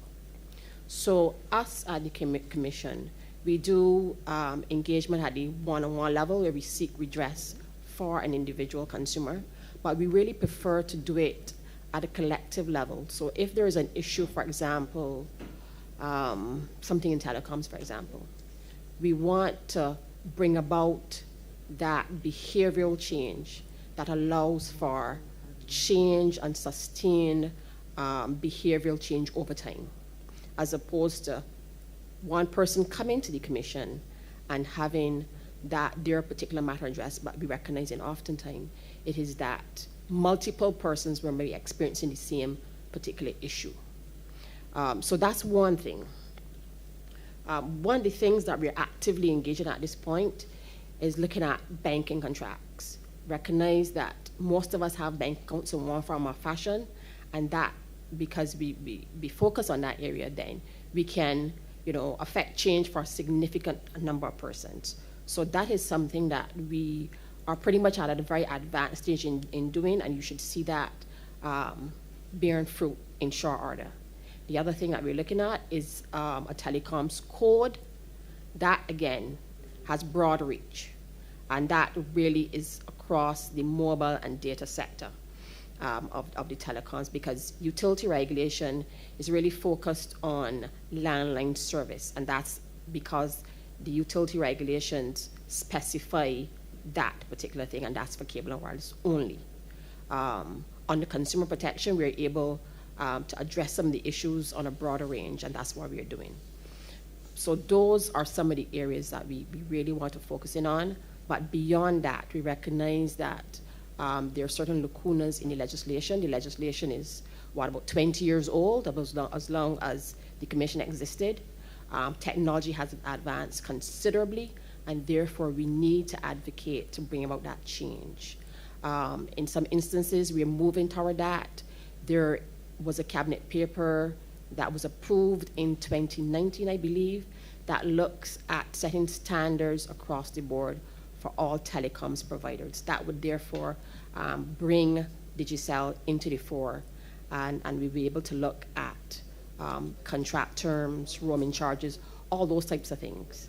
The delivery, the drop calls, all of those types of things then would be addressed under that provision.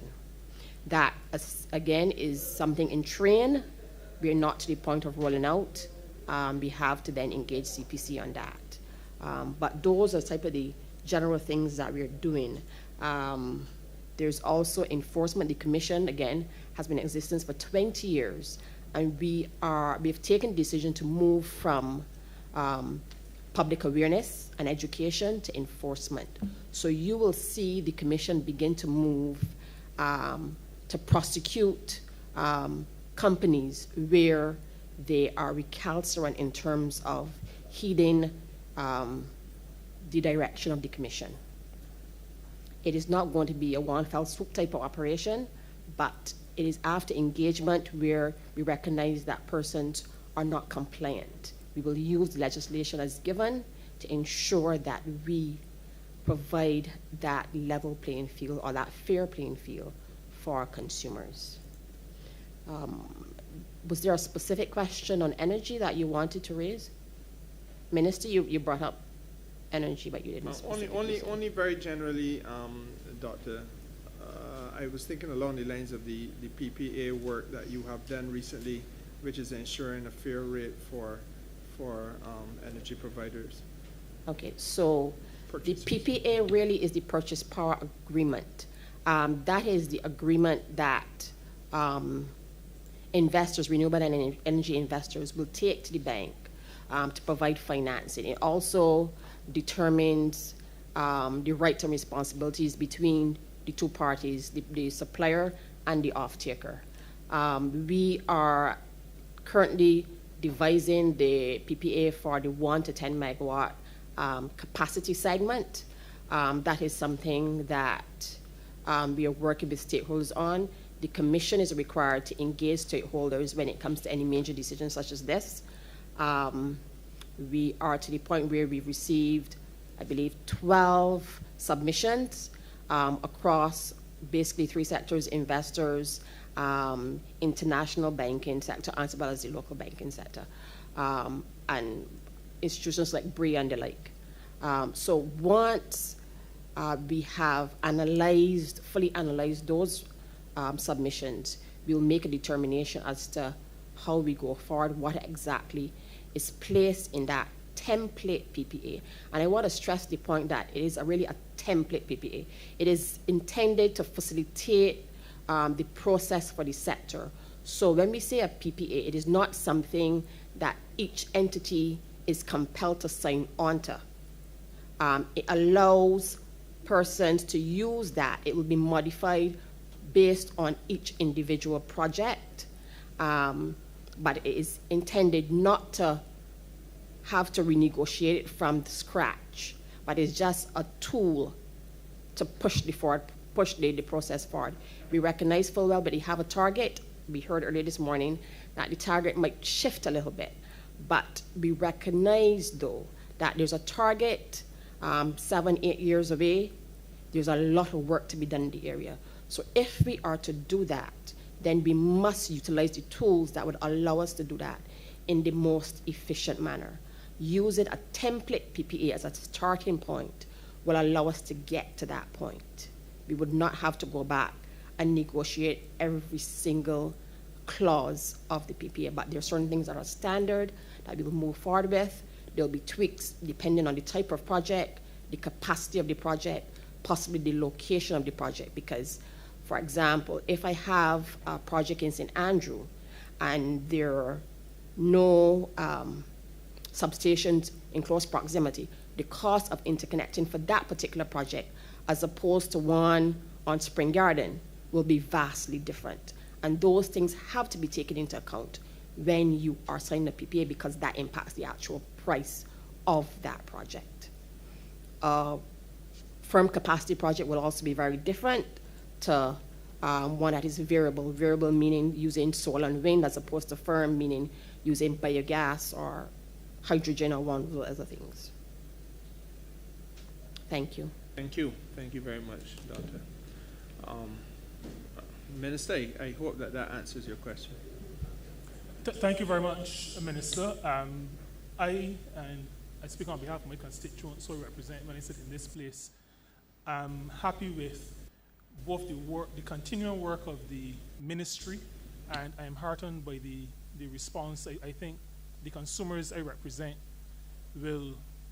are looking forward to the educational initiatives, as well as the consumer body, and learning about how the analytics spoken about will assist them. So thank you very much, and thanks to the two officers, Mr. Johnson and Dr. Adelaide Kitchi. Thank you. Honourable Member for Christchurch East.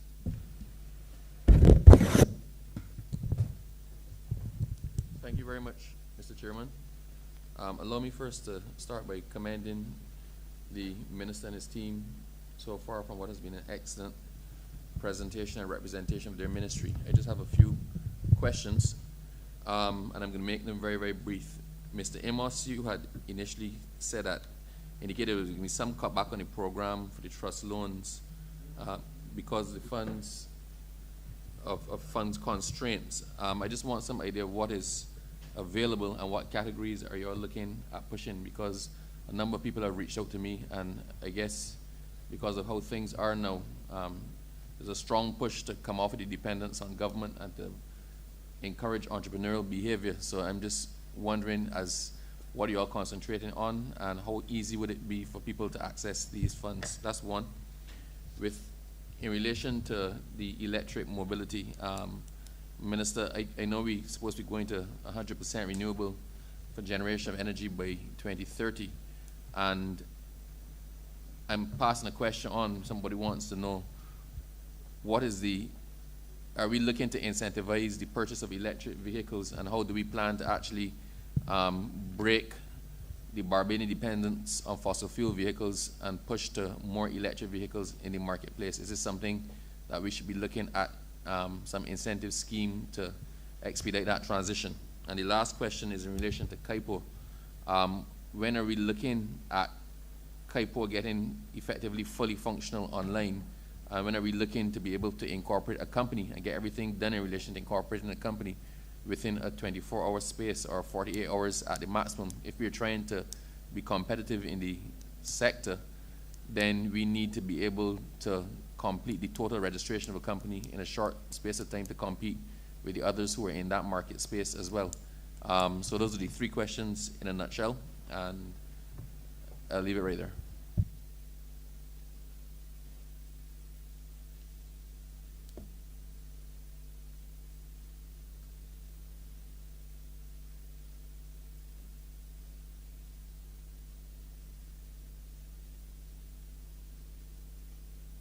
Thank you very much for the question, Minister.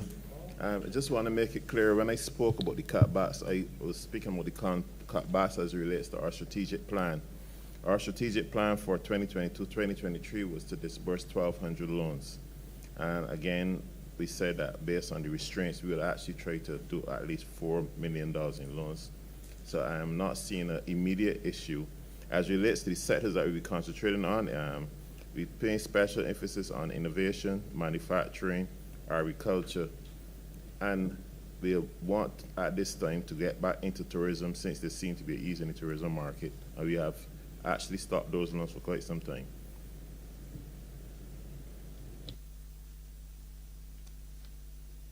With respect, Mr. Chairman, to the question on the incentivization of the purchase of electric vehicles, I am aware that a paper had gone to Cabinet which looks at the tax implications of that move.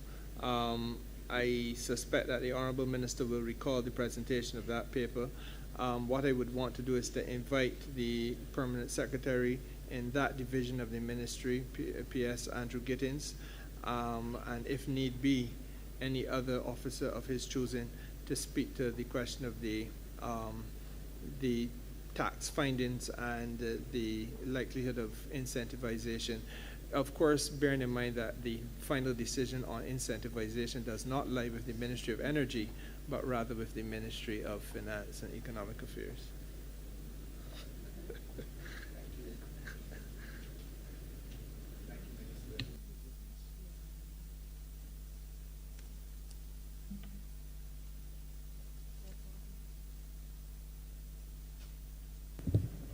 Mr. Chairman and members of the House, and thank you, Minister.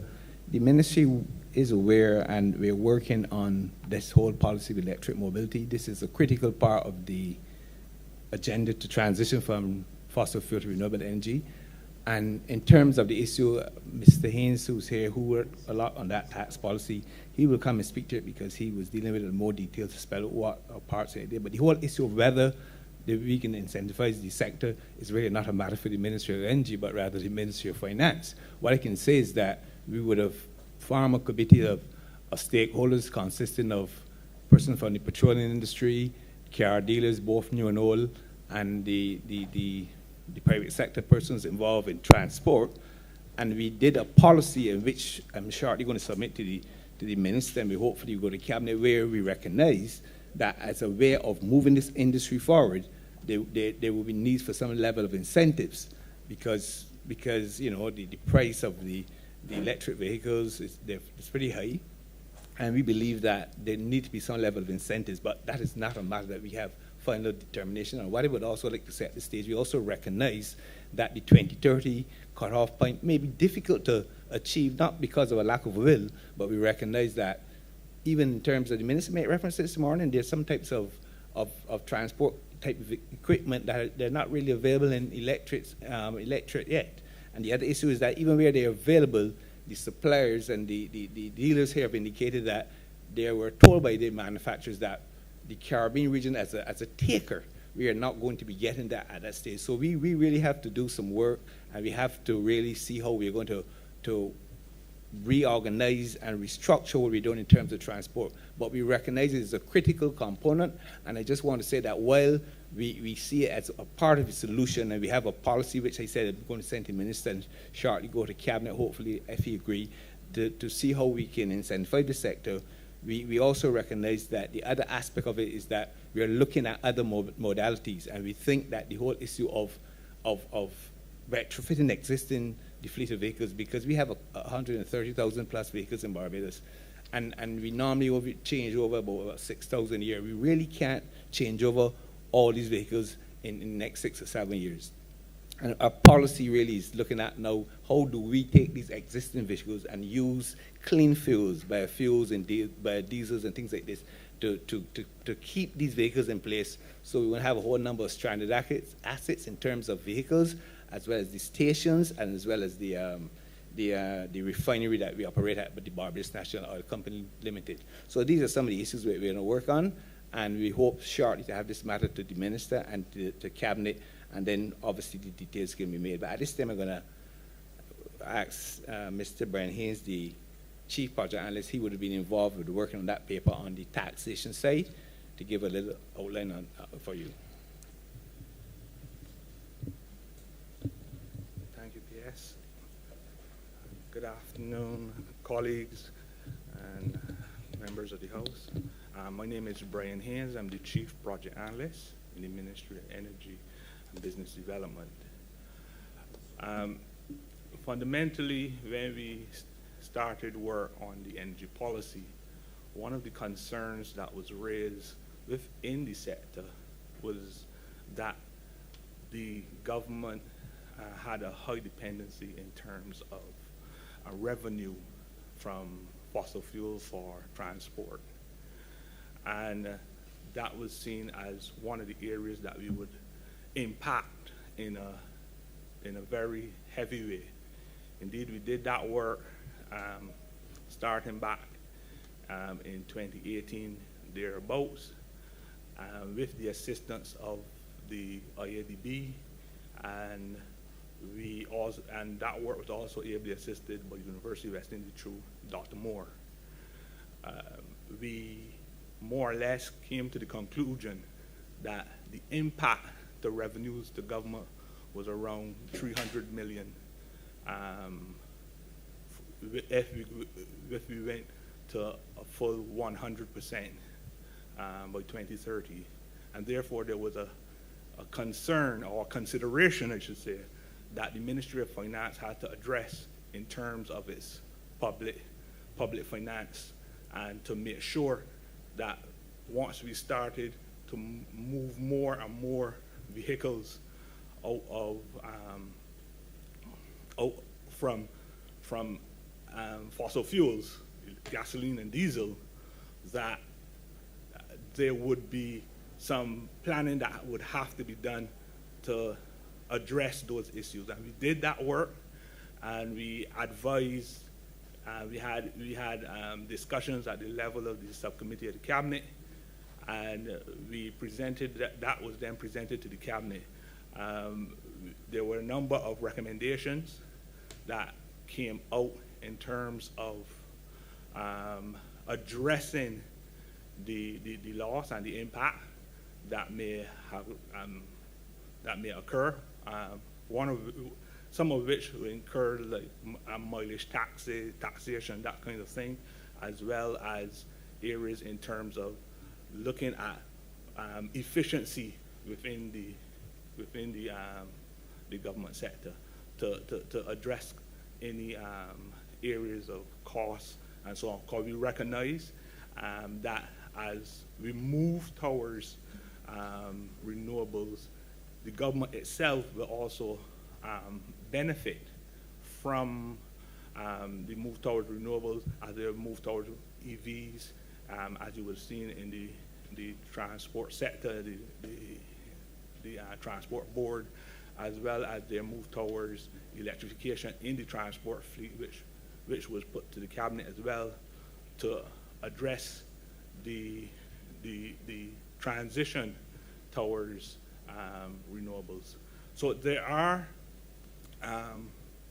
those considerations that were just to outline some of them, because we recognize that there are those two critical areas of making sure that governments, the impact of government, as well as the impact to the consumer, and to make sure that we have a balance in terms of the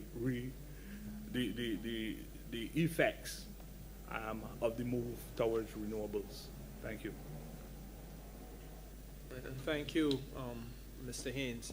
Mr. Chairman, the last question, if I recall correctly, and forgive me, they came so quickly I did not have a chance to take a full note, but I do recognize that it did touch and concern KIPO, and I would want to invite PS Jennifer Hunt in the International Business Division of the Ministry to speak to that matter, or to designate the appropriate officer so to do.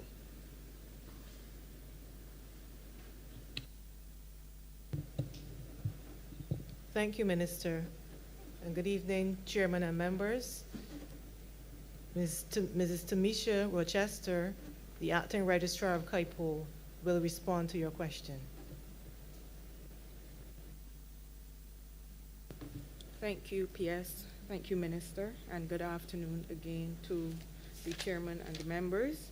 I believe the first question was when we were looking to be fully digitalized or fully live with our digital system. And I can say to you that we are expecting to have all the services under this project on board in June this year, so that is June 2022. The next question related to having, I believe it was filings back within a 24 to 48 hour period. In my submissions earlier, I would have indicated that we are to the stage where we provide a response on the same day in 80% of the cases of the filings done so far on the online system. And we are already in a position where we are processing incorporations, business names on the same day once they're in a state to be processed. Now, I would have mentioned earlier in my first submission, I believe it is, we did acknowledge that we had a few teething issues, as would be expected with any new IT system coming on board, things that obviously would have popped up, as it does sometimes with technology, that would have been causing us issues initially, and we were working around the clock to ensure that they were settled and they were fixed as these things were brought to our attention. And we may have had some instances where certain things that would seem minor to us but required a fix in the background of the IT. But it was a matter of them being addressed, and they were addressed speedily once they were brought to our attention. So we are in a position where persons are getting their incorporations in 24 hours. I dare say we have some persons who get back the incorporation within 4 hours. And I think a lot of it too is that our customers or our clients, as I will now refer to them as, are also learning the system, and they're learning their way around it and familiarizing themselves with it so that they're moving through the system quickly. And certain things they may not have picked up because it is new for them as it is new for us. As they are able to navigate better, we are able to respond quicker. So we are that is the current situation. Thank you. Thank you. Honourable Member, I trust that those three answers satisfy you. Yes, thank you very much. Appreciate it.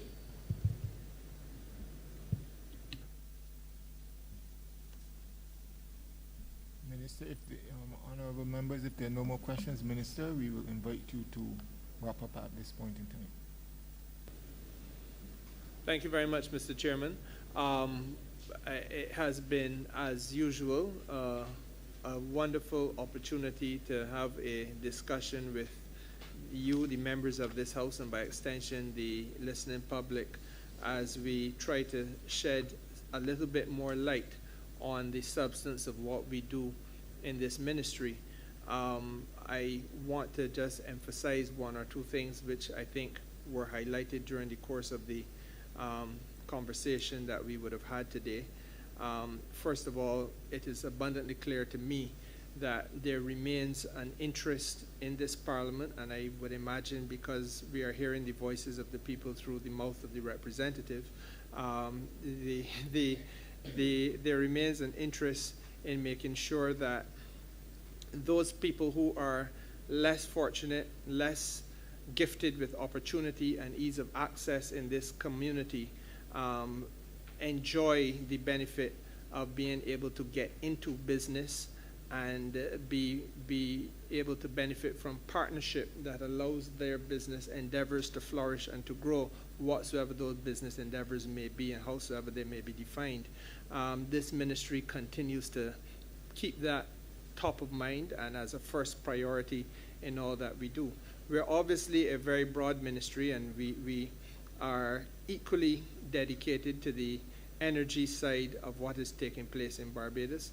I want to say again that I am indebted to the Honourable Member for St. Michael West, I believe it is, who raised the issue about where we are with natural gas, because it really gave me an opportunity that I needed to have, which is to be able to speak to the country a little bit about some of the challenges that we are facing.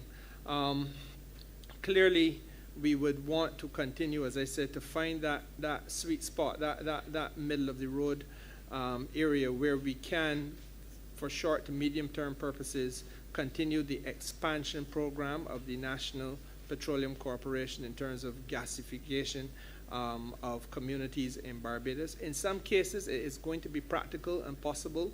In other cases, it is going to be a lot more difficult based on the financial challenges that we face.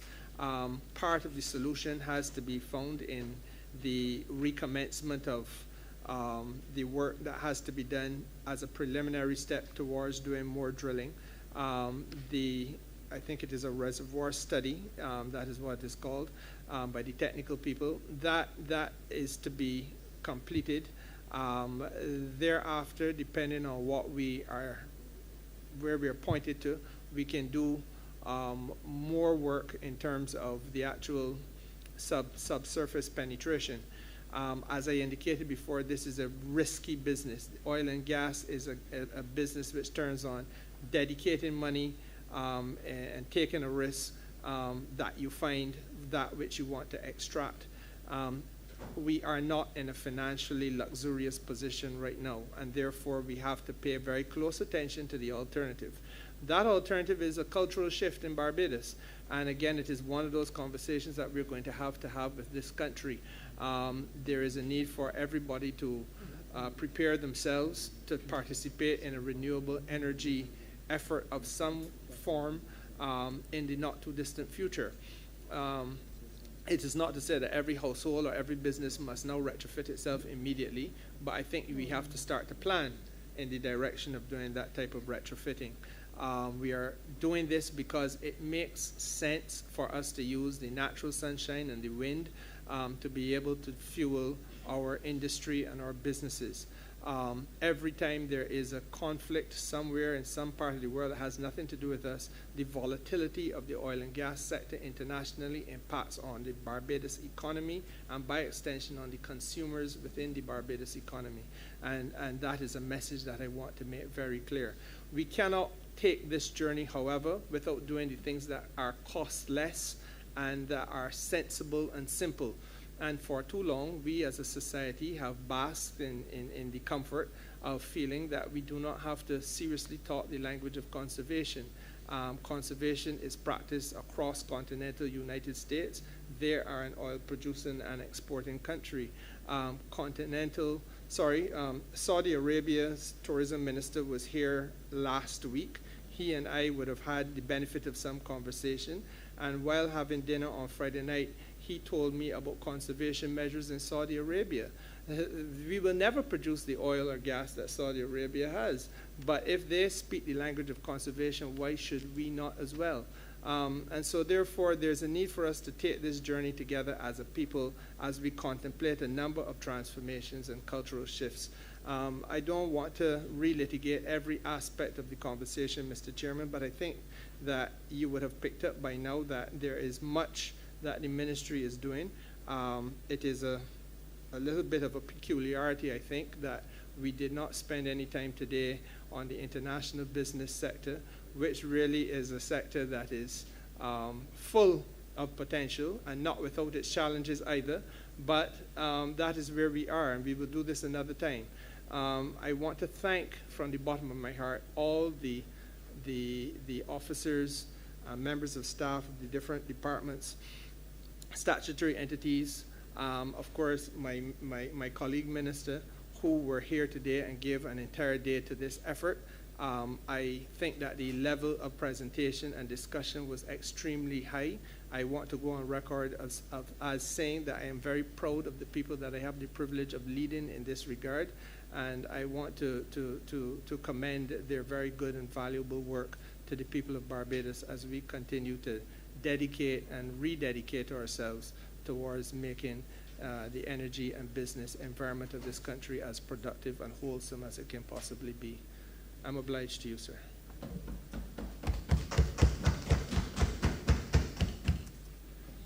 Thank you,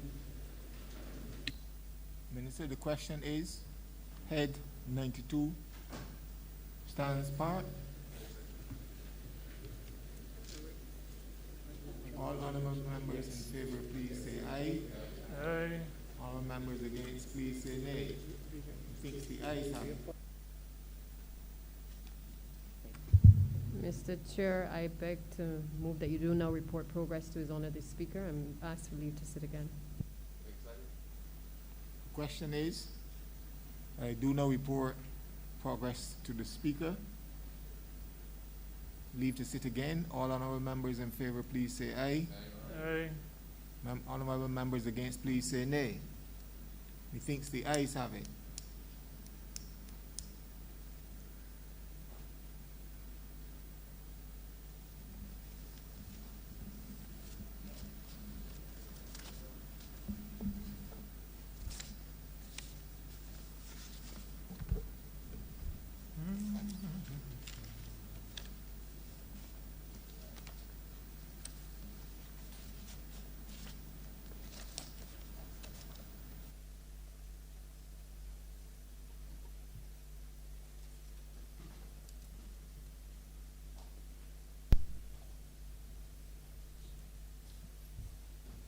Chairman of the Standing Finance Committee has reported progress and asked for leave to sit again.